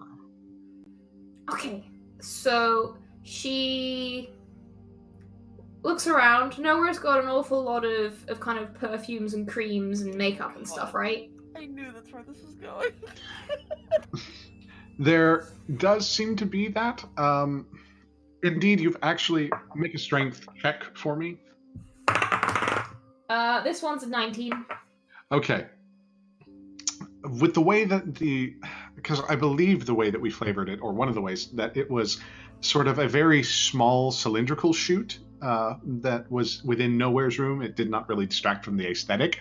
But as you have sort of had to bust through, you're more sort of situated where at the base of where the pipe was. So it's equal in size to the one that leads to your room. Okay. You bust through like a couple of things, but you also do remember, yeah, there are a lot of lotions and creams and like moisturizers, a lot of moisturizers, an ungodly amount of moisturizers. I'm gonna try and raid her makeup kit, find an eyeliner so I can quickly write a carefully coded message, which is to say she switches around a few letters here and there, so they have to figure it out. It's like one of those memes where someone like jumbled. If you can read this jumbled lettering, yeah, like the kind of thing your like aunt would share on Facebook. Nice. That hits too close to home. And just like writes it on like a handkerchief or like a face cloth or something. Then she kind of screws it up and lobs it back down the chute with her note, which basically says, "Seems pretty safe and quiet up here. Maybe a good base of operations." So, a mage hand shoots from Hamish to grab the note. He reads it. It's slightly perfumed. I have so many questions. I have too many. Why do you bother? A better question than all of them. He kind of grumbles to himself and hands the note off to you. It says the same thing, but it's like, I'm assuming it was signed with like a little chibi form of Yeah, like a kind of determined, angry face. Yeah. Why is she angry? I don't know, but it seems safe. Alright, well, at least she lives in the laundry room. I can send all my clothes to her to get them cleaned up. No, that's not what will happen to him. Okay, her They room just in get the laundry stolen. when Mercy shows up in one of Jovi's jackets, they're gonna have a talk. But You probably recognize some clothes just here from other people on the rights have just disappeared. There is a moment where Jovi wonders, is there staff that finds the laundry? Like, has Mercy never encountered anyone trying to, like, collect the laundry from the chute? I assume What is happening? there's kind of Hamish takes a little bit of a look. I assume that this is nowhere's, or supposed to be nowhere's, personal. I don't. Why are these incinerated? He kind of like wonders out Nowhere, loud. probably. Who's in charge of all this?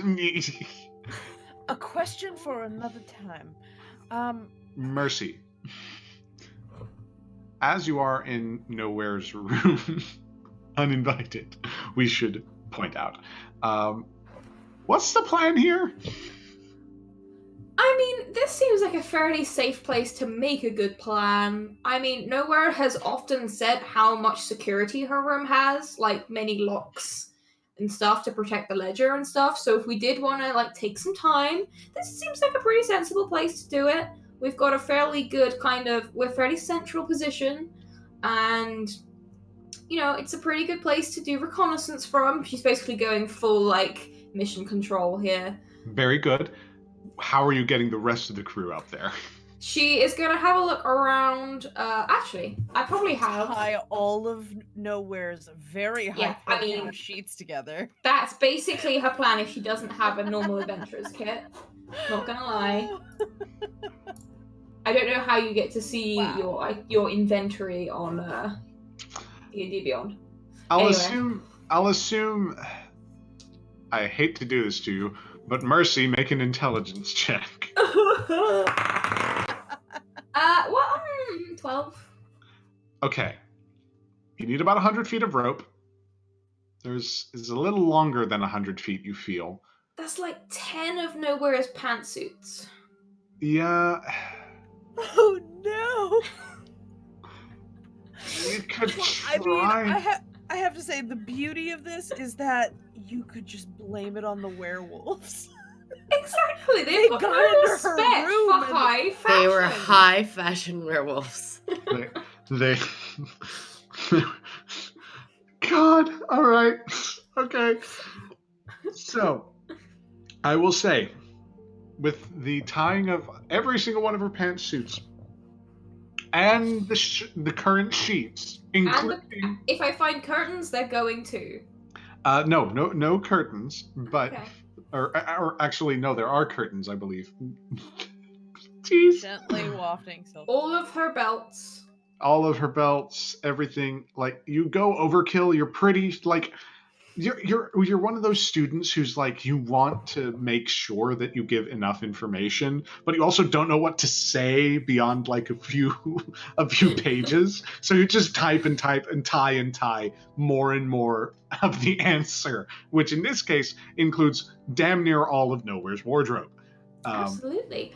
And I would probably tie something to weigh down the end of it so it actually does go down the chute as opposed to getting stuck. Okay. Nothing like too big. Well, you do also remember that the runes themselves are meant to sort of... that's true. But yeah, I'll start feeding it down the chute. Okay. As you start feeding it, you note that the runes catch the sheets themselves and quickly send down the... Did you tie the weight to the end of it? Yeah. What did you tie to the end of it?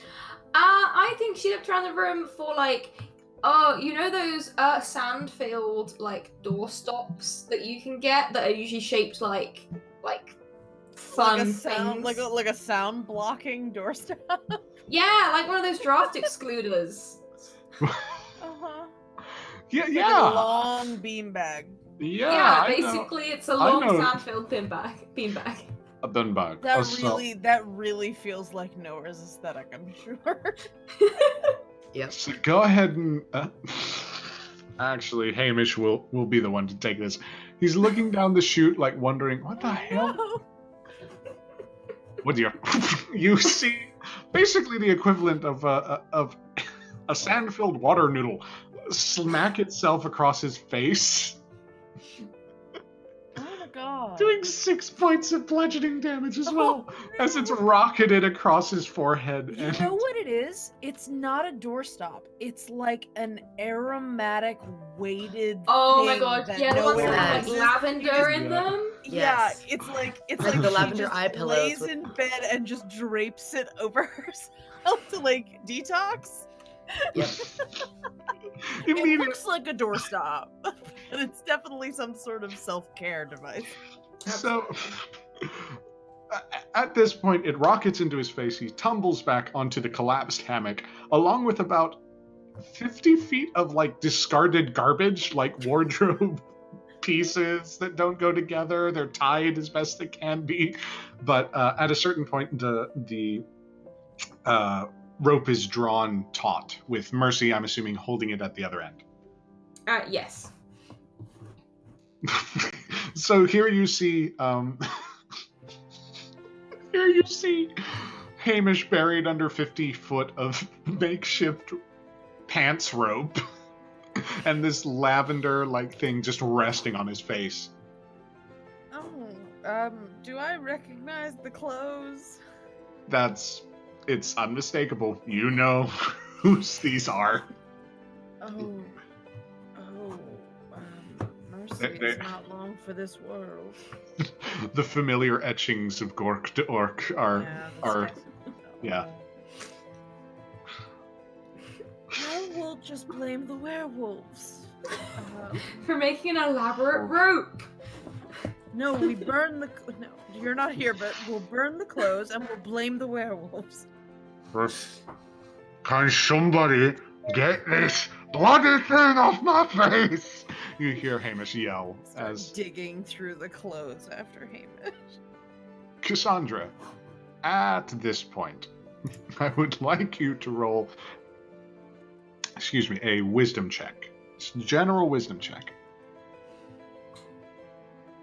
This ought to be great. That's a 6. Woo! You don't know why, you don't know how, but that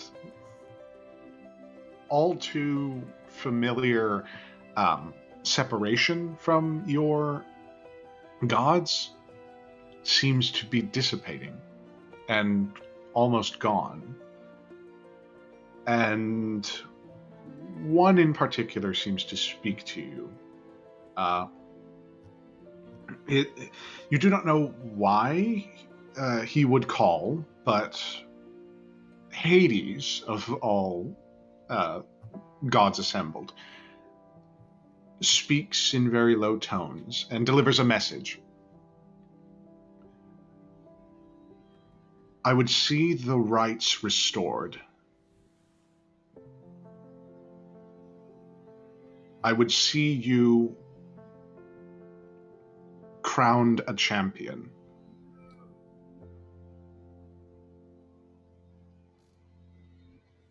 Go with them. Do not fail.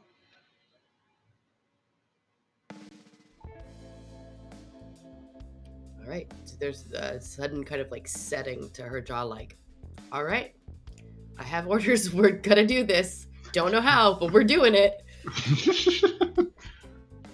Looks at this. She looks at the opening of the tube, looks at her extremely poofy skirt, and starts taking it off. Like, all right, if I'm fitting in there, we'll make it easier. And starts like undoing the sarong that she has, and basically trying to compact herself as much as she can. Does it seem like there's anything on the outside of this that could allow us to manhandle that smaller opening off the wall, like screws or anything like that? You actually note as you tear off the lavender thing from Hamish.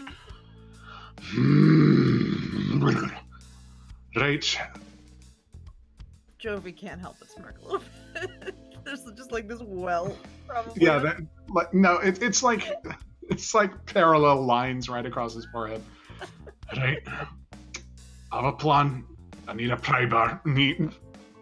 He lifts himself up with your help, Jovi, scrambling amidst the clothes. Mm-hmm. Whistler pokes his head in and secures for Hamish a pry bar. As you note, his fingers glow a light, and he seems to run them along the circular construction of this pipe, heating the metal to an extreme degree. I hope this works. You see him immediately crash the pry bar, trying to widen it as quickly as possible. It's good goings, but he needs a little bit of help in order to make sure that Cassandra and everybody can fit in comfortably. Sorry, I did not take this into account when I designed a chubby tiefling. We're made it work. It's fine. Yeah, it's working. All good. So, Jovi, would you like to help in this scenario? Sure. I mean, I'm not sure how much good I'll do, but... All right, roll a strength check then.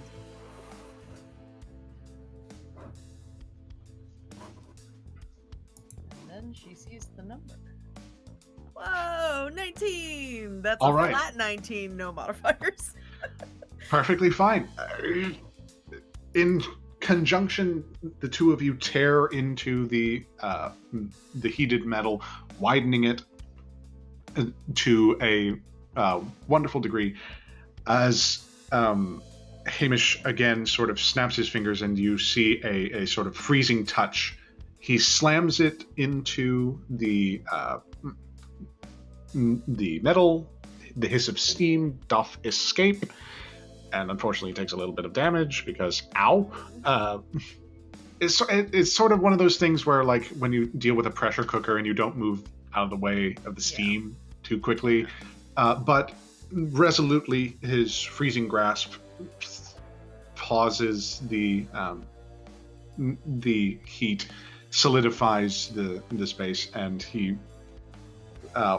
wipes at his hand as judicially as possible. I assume at this point her temporary hit points are probably gone. Between a lavender beanbag and metal that he heated up really, really hot, yeah. Whistler again pokes his head in. I thought I told you not to break anything. What are you doing? Like any staff members were using this room to begin with, Whistler, so out of sight, out of mind. Oh, no, well, yeah, but that's because I told the laundry staff that... Never mind. You see him kind of like sink. I'll fix it, Whistler. It's okay. Hmm. She's basically standing there now in like hot pants in her shop. I mean, the good news is you now have a lot of clothes to choose from. Yes. As Whistler is sort of like, yes. Red again, and just like, goes back to the jail cells. Cassandra uses hot pants. It's super effective.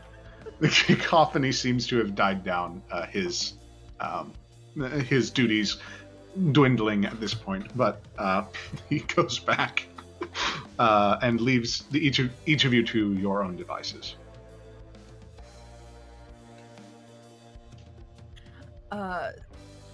Jovi. Okay, so this is a slight meta question. When Mercy was climbing up the pipe, was that a saving throw or an ability check she was doing? That was it was a saving throw that she was doing. Okay. Then Jovi is going to fiddle in her bag and pull out a couple of good luck shots of squid ink. So it's this sort of very it's not actually squid ink. There might be a little in there, but it's got like a charcoal black vibe to it. It'll probably dye your tongue black when you take the shot. But that so she hands one to Hamish, she hands one to herself, and she clinks two of them before handing one to Cassandra. Down the hatch, dear. It'll hopefully help us out a little bit in a pinch. Hopefully help us out. Yes, ma'am. In a pinch, no pun intended. And we'll down that. So that's a D6 to a saving throw of your choice. You can roll before or after the roll if you feel like you want to. Alrighty. So, marvelous time. Mercy, I would like you to roll a Constitution check, or a Constitution saving throw at this point. Or no, check. Just a check. I think it's the same either way. That's a 14. Okay. Oh boy. Okay. Yeah. No. You're burning your arms at this point and holding this thing. I mean, you could anchor it somewhere, but that would probably take a little bit of finagling. Are you just sort of content with holding the rope as they ascend? I mean, if she feels like she can try and possibly take a few steps backwards, tie around like a bedpost or something. Okay. Go ahead and roll sleight of hand. Oh, sleight of hand. Goodness gracious, I'm gonna have to check that one. Just to see how good the knot is. Okay, that's a 14 again. Knot's pretty decent. So you tie it around the bedpost, sort of anchor it as best you can, and feel your arms sort of thanking you generously for relieving the pressure. All right, everybody who's going up the pipe, go ahead and roll for me a strength saving throw, as there is a constant gust of air that is now going through the pipe, given the fact that it's a rope being extended down and hitting all of the runes and like just being a menace. Okay, 14 with my bonus. Natural 20. I don't know what is going on with this die today, but I'm gonna keep it. That's a Never good stop wizard. using it, apparently. Okay, so that was a natural 20, that for and a 14. I think that's Okay. just the DC, isn't it? Luckily, That makes it a 20 exactly, by the way, because there is no modifier for my strength. luckily, as you were aided by a rope, the DC was decreased. Oh, okay. By one. It's not easy goings, I'll tell you that. No, that's fine. So Cassandra, even though you were sort of worried about the space being a factor, luckily you were able to climb forward and keep yourself on an even pace amidst the runes themselves, and finally emerge into this completely unfamiliar yet formerly gorgeously decorated and kept room. Jovi and Hamish follow a little bit behind. You actually hear Hamish beginning to curse very profusely as he climbs up these pipes. Mercy, the rope holds just fine, and Cassandra, you are the first to arrive. Anything you would like to say or do? Just kind of pops her head out and just goes, "Oh, well, that was slightly more pleasant than I had imagined it would be, but not much." And then continues to pull herself out. But I told you you'd do just fine. Note to self, wear hot pants more often. It's super effective. You actually note the wardrobe change, Mercy. Do what you gotta do. I mean, it tends to help. It gives you like the sense of power. Hamish's head pops Standing out in your first. underwear gives you a sense of power. Yeah, Not one I'm used to, but okay. You hear from down the pipe. What? You never heard that old adage, hon? Not something I tend to do much. Hamish's head Yay. Hamish, do you Pops need out. a hand? I heard a lot of cursing. You got about to hear a lot more than me as he climbs out of the stupid pipe. He regrets not ever learning Dimension Door as a kid, and But now he will. It was an important life lesson. he crawls forward, slams his head into the floorboards, and just breathes. Jovi, you okay down there? Kinda. I'm getting there. Do you want me to pull on the rope? Yes, please. Okay. And I'm going to try and help by pulling her up with the rope now. It's just one person. Strength check. 9. Damn it. The final stretches, you can't tell if it's worse, but you can't tell if it's better. It's certainly not worse, as Mercy continues to drag and help Jovi along. Afforded a moment of quiet. Yep. Afforded a moment of quiet now. Each of you rests amidst Nowhere's belongings in her private residence. The wreck of her belongings. The wreck of her belongings, more accurately. I never thought Nowhere's room would ever look like Mercy's. Right, are we keeping that settled where it is? And Hamish looks down at the rope. You actually note that he's kind of nervous, like wanting to make sure that this is as private as it can be. I mean, we could just reel it back up if you like, and then throw them around the room as if a werewolf broke in. I'm glad you're with me on that plan, Mercy. I stop just reeling the rope back up. Beautiful plan. Just beautiful. Lest we find ourselves on the back of a dragon with Nowhere holding on. And Jovi looks at Mercy very pointedly, even if she doesn't catch on. That's why you always ask to ride on the dragon's foot, so you don't got to share it with other passengers. Sorry, colorful metaphor. Cassandra?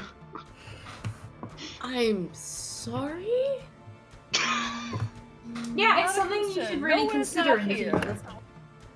Anyway, okay, so this room seems safe. I know Nowhere has a lot of security measures because she's really paranoid. Also, she's got lots of, like, nice comfy things, so it's quite a good place to make as a base anyway. The bad news is Nowhere's not actually here. But if Nowhere is anything like a cat, she will return within 24 hours. I know we have 24 hours to wait. No, I quite agree, because Kater is most certainly not like a cat. What's Kata like? Well, Well, from what I remember. yeah, maybe like a really toasty squirrel. Toasty? I've not heard this description. Well, I'm sure you'll understand when you meet him. Anyway, if it means that if someone, if you do want to just chill and be somewhere out of the hunting, maybe, and you don't, especially if they're after you, Hamish, if you don't particularly want all these beasties to find you and eat you up, it might, this might be a safer place to stay than some others. It's cute that you'd think they'd eat me up, but fine. I've no objections to staying wherever. Mainly because of certain members of the present company. And you see him cast an eye to Jovi. Damn straight. I'm not... Ooh, You'll sorry. at least be magically hidden for the next 8 hours. Also that. Which I thank you for, obviously. I mean, I'm not too worried about myself getting caught. I'm pretty slippery. I can't seem to do much damage to these creatures. I don't know why. They seem to be punch resistant, which is honestly really making it a bad day to be me right now. Is there anything? What are werewolves scared of, or what are they weak to? I guess. Is there anything we could, like fire? Maybe I don't know. You see, excuse me, you note Hamish kind collapsing into thought in on himself, trying to sort of assess what's going on. It's very difficult, but he does still himself and thinks for a moment. Malar. They mentioned Malar, right? Mm-hmm. Yes. I've had occasion to perhaps be acquainted with Malar. Not directly, sure. But I've had friends who've had friends who... well, some people view it as a curse, others a blessing. Lycanthropy is a very, very modular thing. In any case,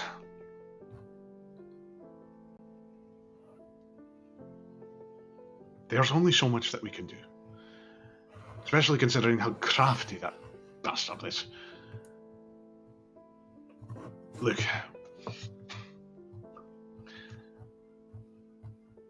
I've only dealt with one cell of his worshippers before. And yes, it was not in the kind way. There was a grand hunter. He was the one in charge of it. If we can get a hold of the ledger, if we can find out, potentially, who the head of this snake is, might be a little better off. Because even if you can only punch, and even if you can only do so much, and you can do whatever the hell you want, and he turns to Cassandra at that point. The gods are listening to whatever is happening here. They are very interested in the outcome.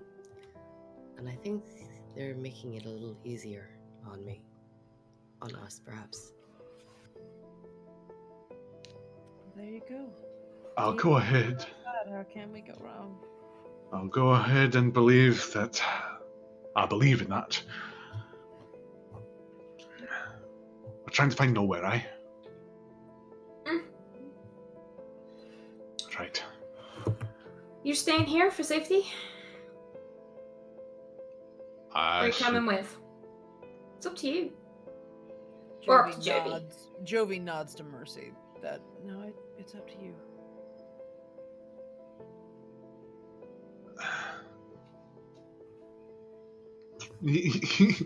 You see a devious smile kind of crawl across his face.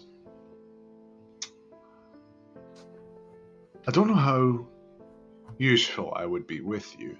Perhaps a little bit at least. But I could be a hell of a distraction. I mean, that could be pretty good. I can't really hurt them. I was mostly just intending on neuming around the ship as fast as I possibly could to look everywhere. If any of you has taken damage at this point, we'll consider this a short rest, and you can roll hit point dice. Hamish, at this point, kind of leans forward, trying to think of what he exactly wants to do. Right. Have any of you happened to see the captain? I don't know what the captain looks like. In fact, I've been told that the captain might want me dead, so... Where the captain want you? Never mind. Long story. Probably as long as yours, to be honest.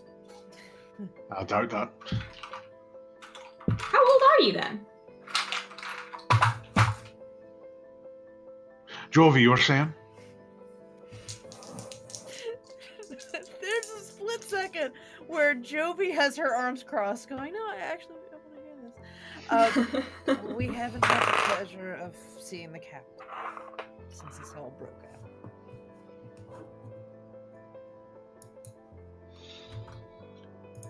Potentially, somehow,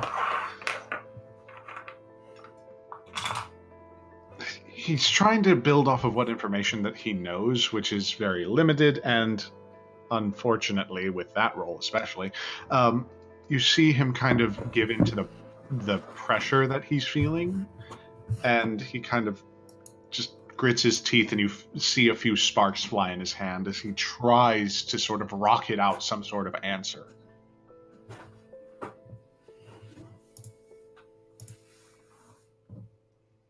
His head, he buries his face in his hands and just tries to take it a little slowly. Juvie sits next to him. Take your time, dear. Don't have to be in a rush if we want to make sure we're making the right moves.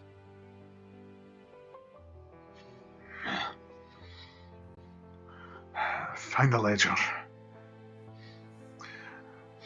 Find the ledger. And there'll be a name there. It'll be someone unassuming. I remember that. The previous Grand Hunter that I faced. Didn't expect them. They were a servant of Malar, though. Point of pride for some demons, I suppose. Calling cards and the like. Do they have any secret handshakes, or like you say, praise be to I've already forgotten his name. Malar. Yeah, you say like praise Malar, and they go Malar praises on you too, sibling. I wish it were that obvious. Damn, I usually find cultists of exactly that kind of stupid. Fair assessment? Aye. Not the case here. Okay. So, are we doing this like speed run style? We just gonna check as much as the boat as we can, starting where nowhere was lost?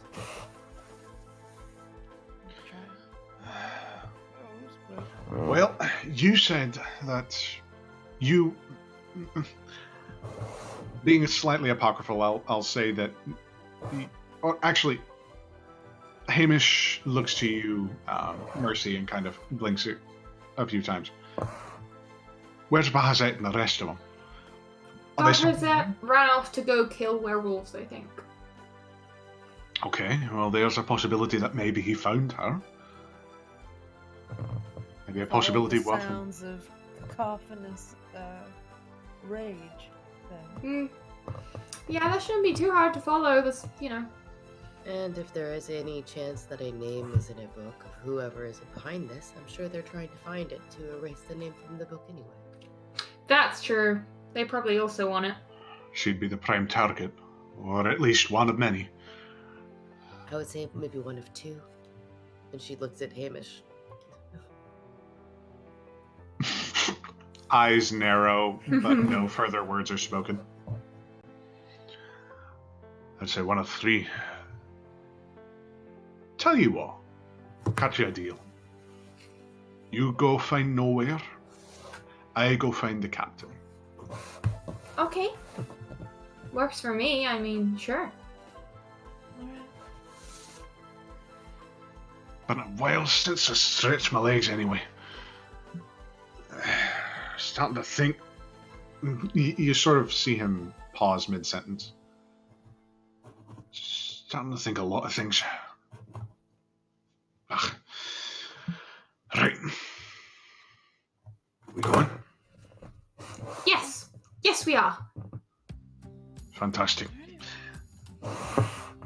God's go Ju- with you, Hamish.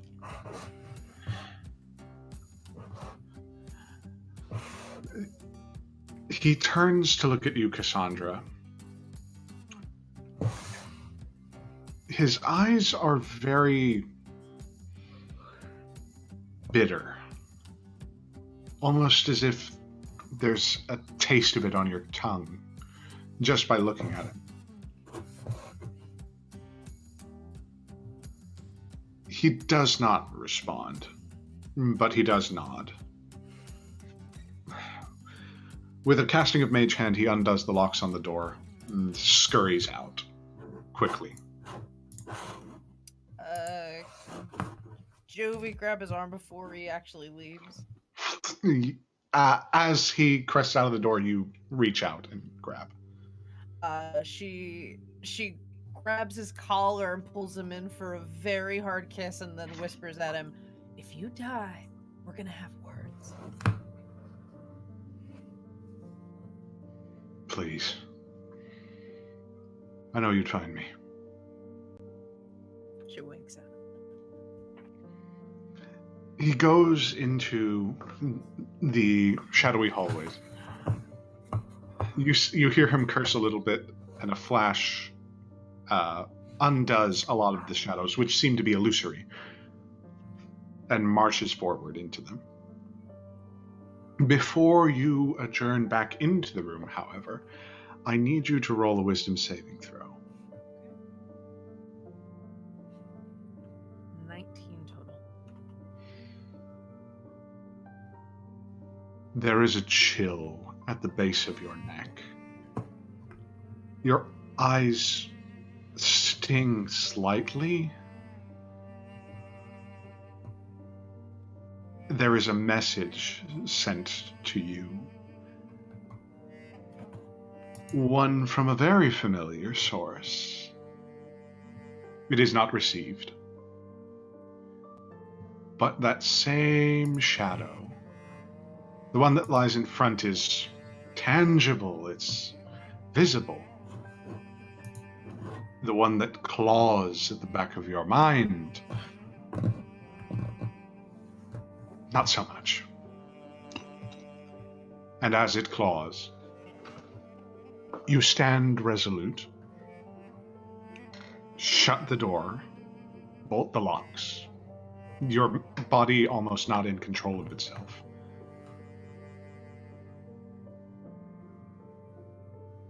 As your forehead rests against the door,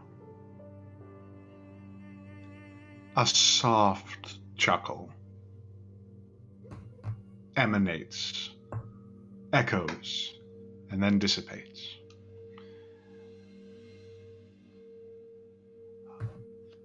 On the road to nowhere.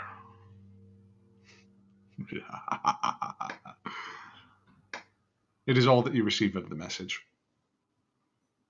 And it is all, unfortunately, that we have in the chamber for tonight's episode of Final Rites.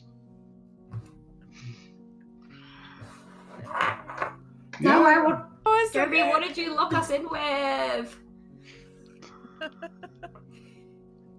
No What worries. or who? Oh, don't worry. It's nothing to do with backstory. Certainly not. Ah! Nothing to worry about. I'm knowing all of our Sweat backstories. bead I'm emoji. Sweat bead emoji. Oh man, that was just a marvel to DM, and a marvel for everybody to stick around. Thank you everybody so much. It's been a pleasure and a privilege to go through all of this. My name is Jason Catrone. I am the DM of this beautiful, beautiful game. Happy to be back in the seat. It's been a couple of weeks. It's been a fair amount of time, and yeah, ready to pick up right where we left off and get on the road with something really, really wonderful. As it stands, Wonderful. That's a great way to put it. yeah, that's the way I put it. fine. Great, it's great. As it stands, you can find me at Just Jason Please on Twitter. Got a pinned tweet that tells you where I'm at any point in time. Got a game this Thursday over on Follow Black Cat's Twitch channel. They're an amazing group of folks. But for now, I suppose it would be prudent to have plugs for our lovely, lovely assembled cast. As it stands, we'll begin in sort of the opposite order that I took at the beginning. Rachel, hey, tell us what you're doing, where we can find you, all that good stuff, and what you thought about today. I'm actually very curious. So yeah, we'll start with, yes, I am Rachel. You can find me on pretty much all of the social medias, Instagram, Twitter, my own Twitch channel stuff using the tag Talania. I do a lot of tabletop RPG illustration and art stuff.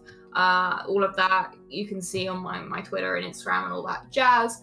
And I also stream artwork. I'm going to be streaming tomorrow around 4 or 5 p.m. UK time is usually when I stream on Wednesdays and Thursdays. If you want to see how I paint and, a bit of art tips and tutorials, that kind of jazz, if that's what you're into.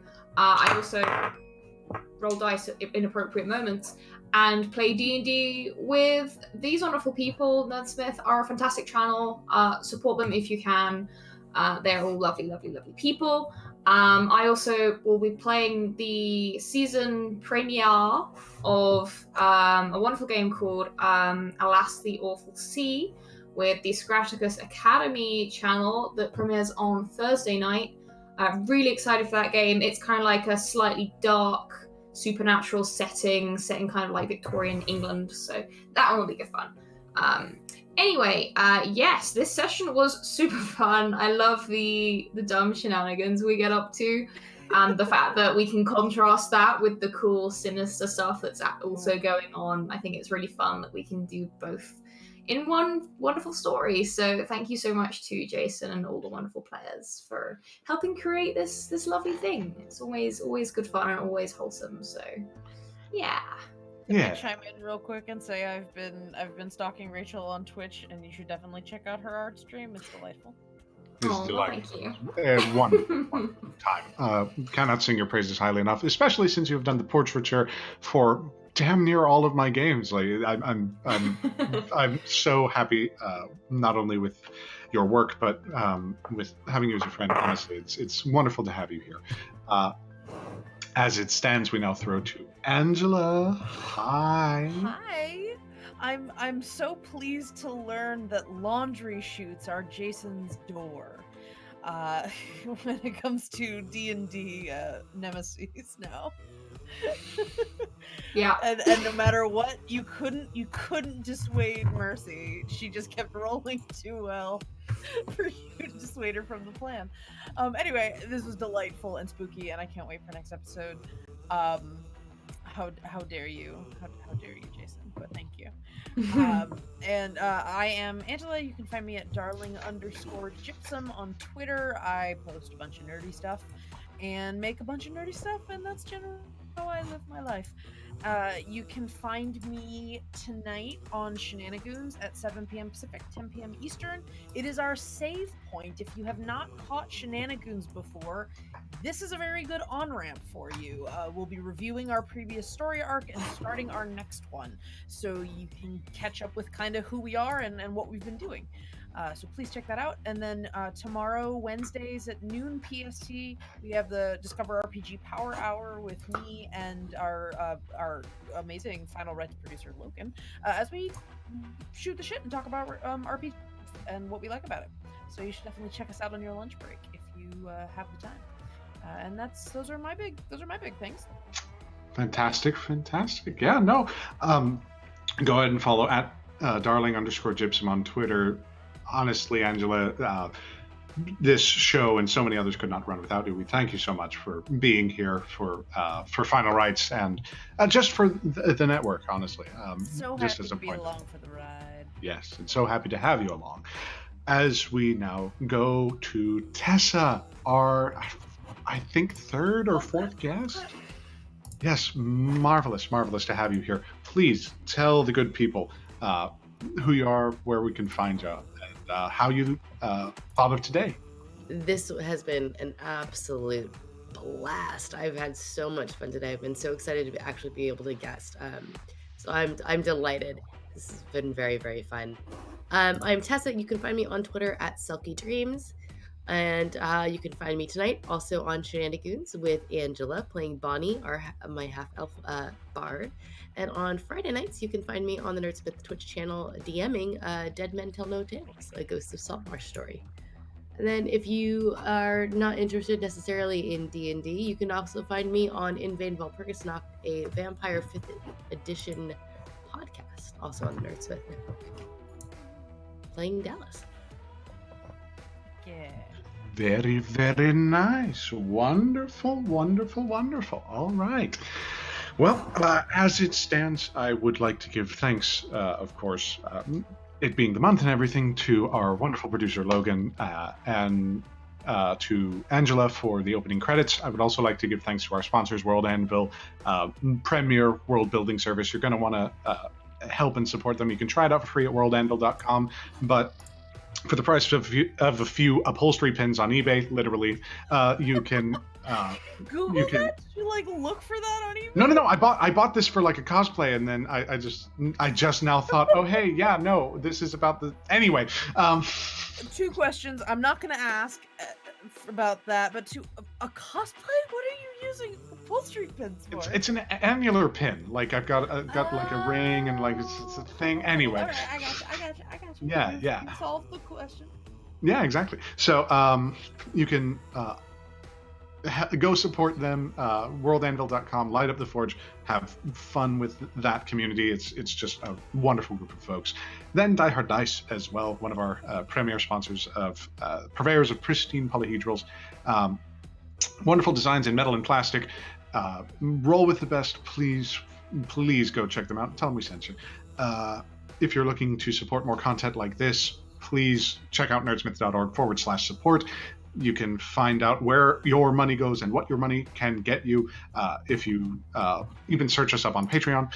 And as a final point, I'd like to say thank you if you're watching on YouTube. Hi, you can catch us live Tuesdays at 1 p.m. Central and all the other relevant time zones from there. I thank you everybody so much. Thank you for watching. And we'll see you next time. Adios.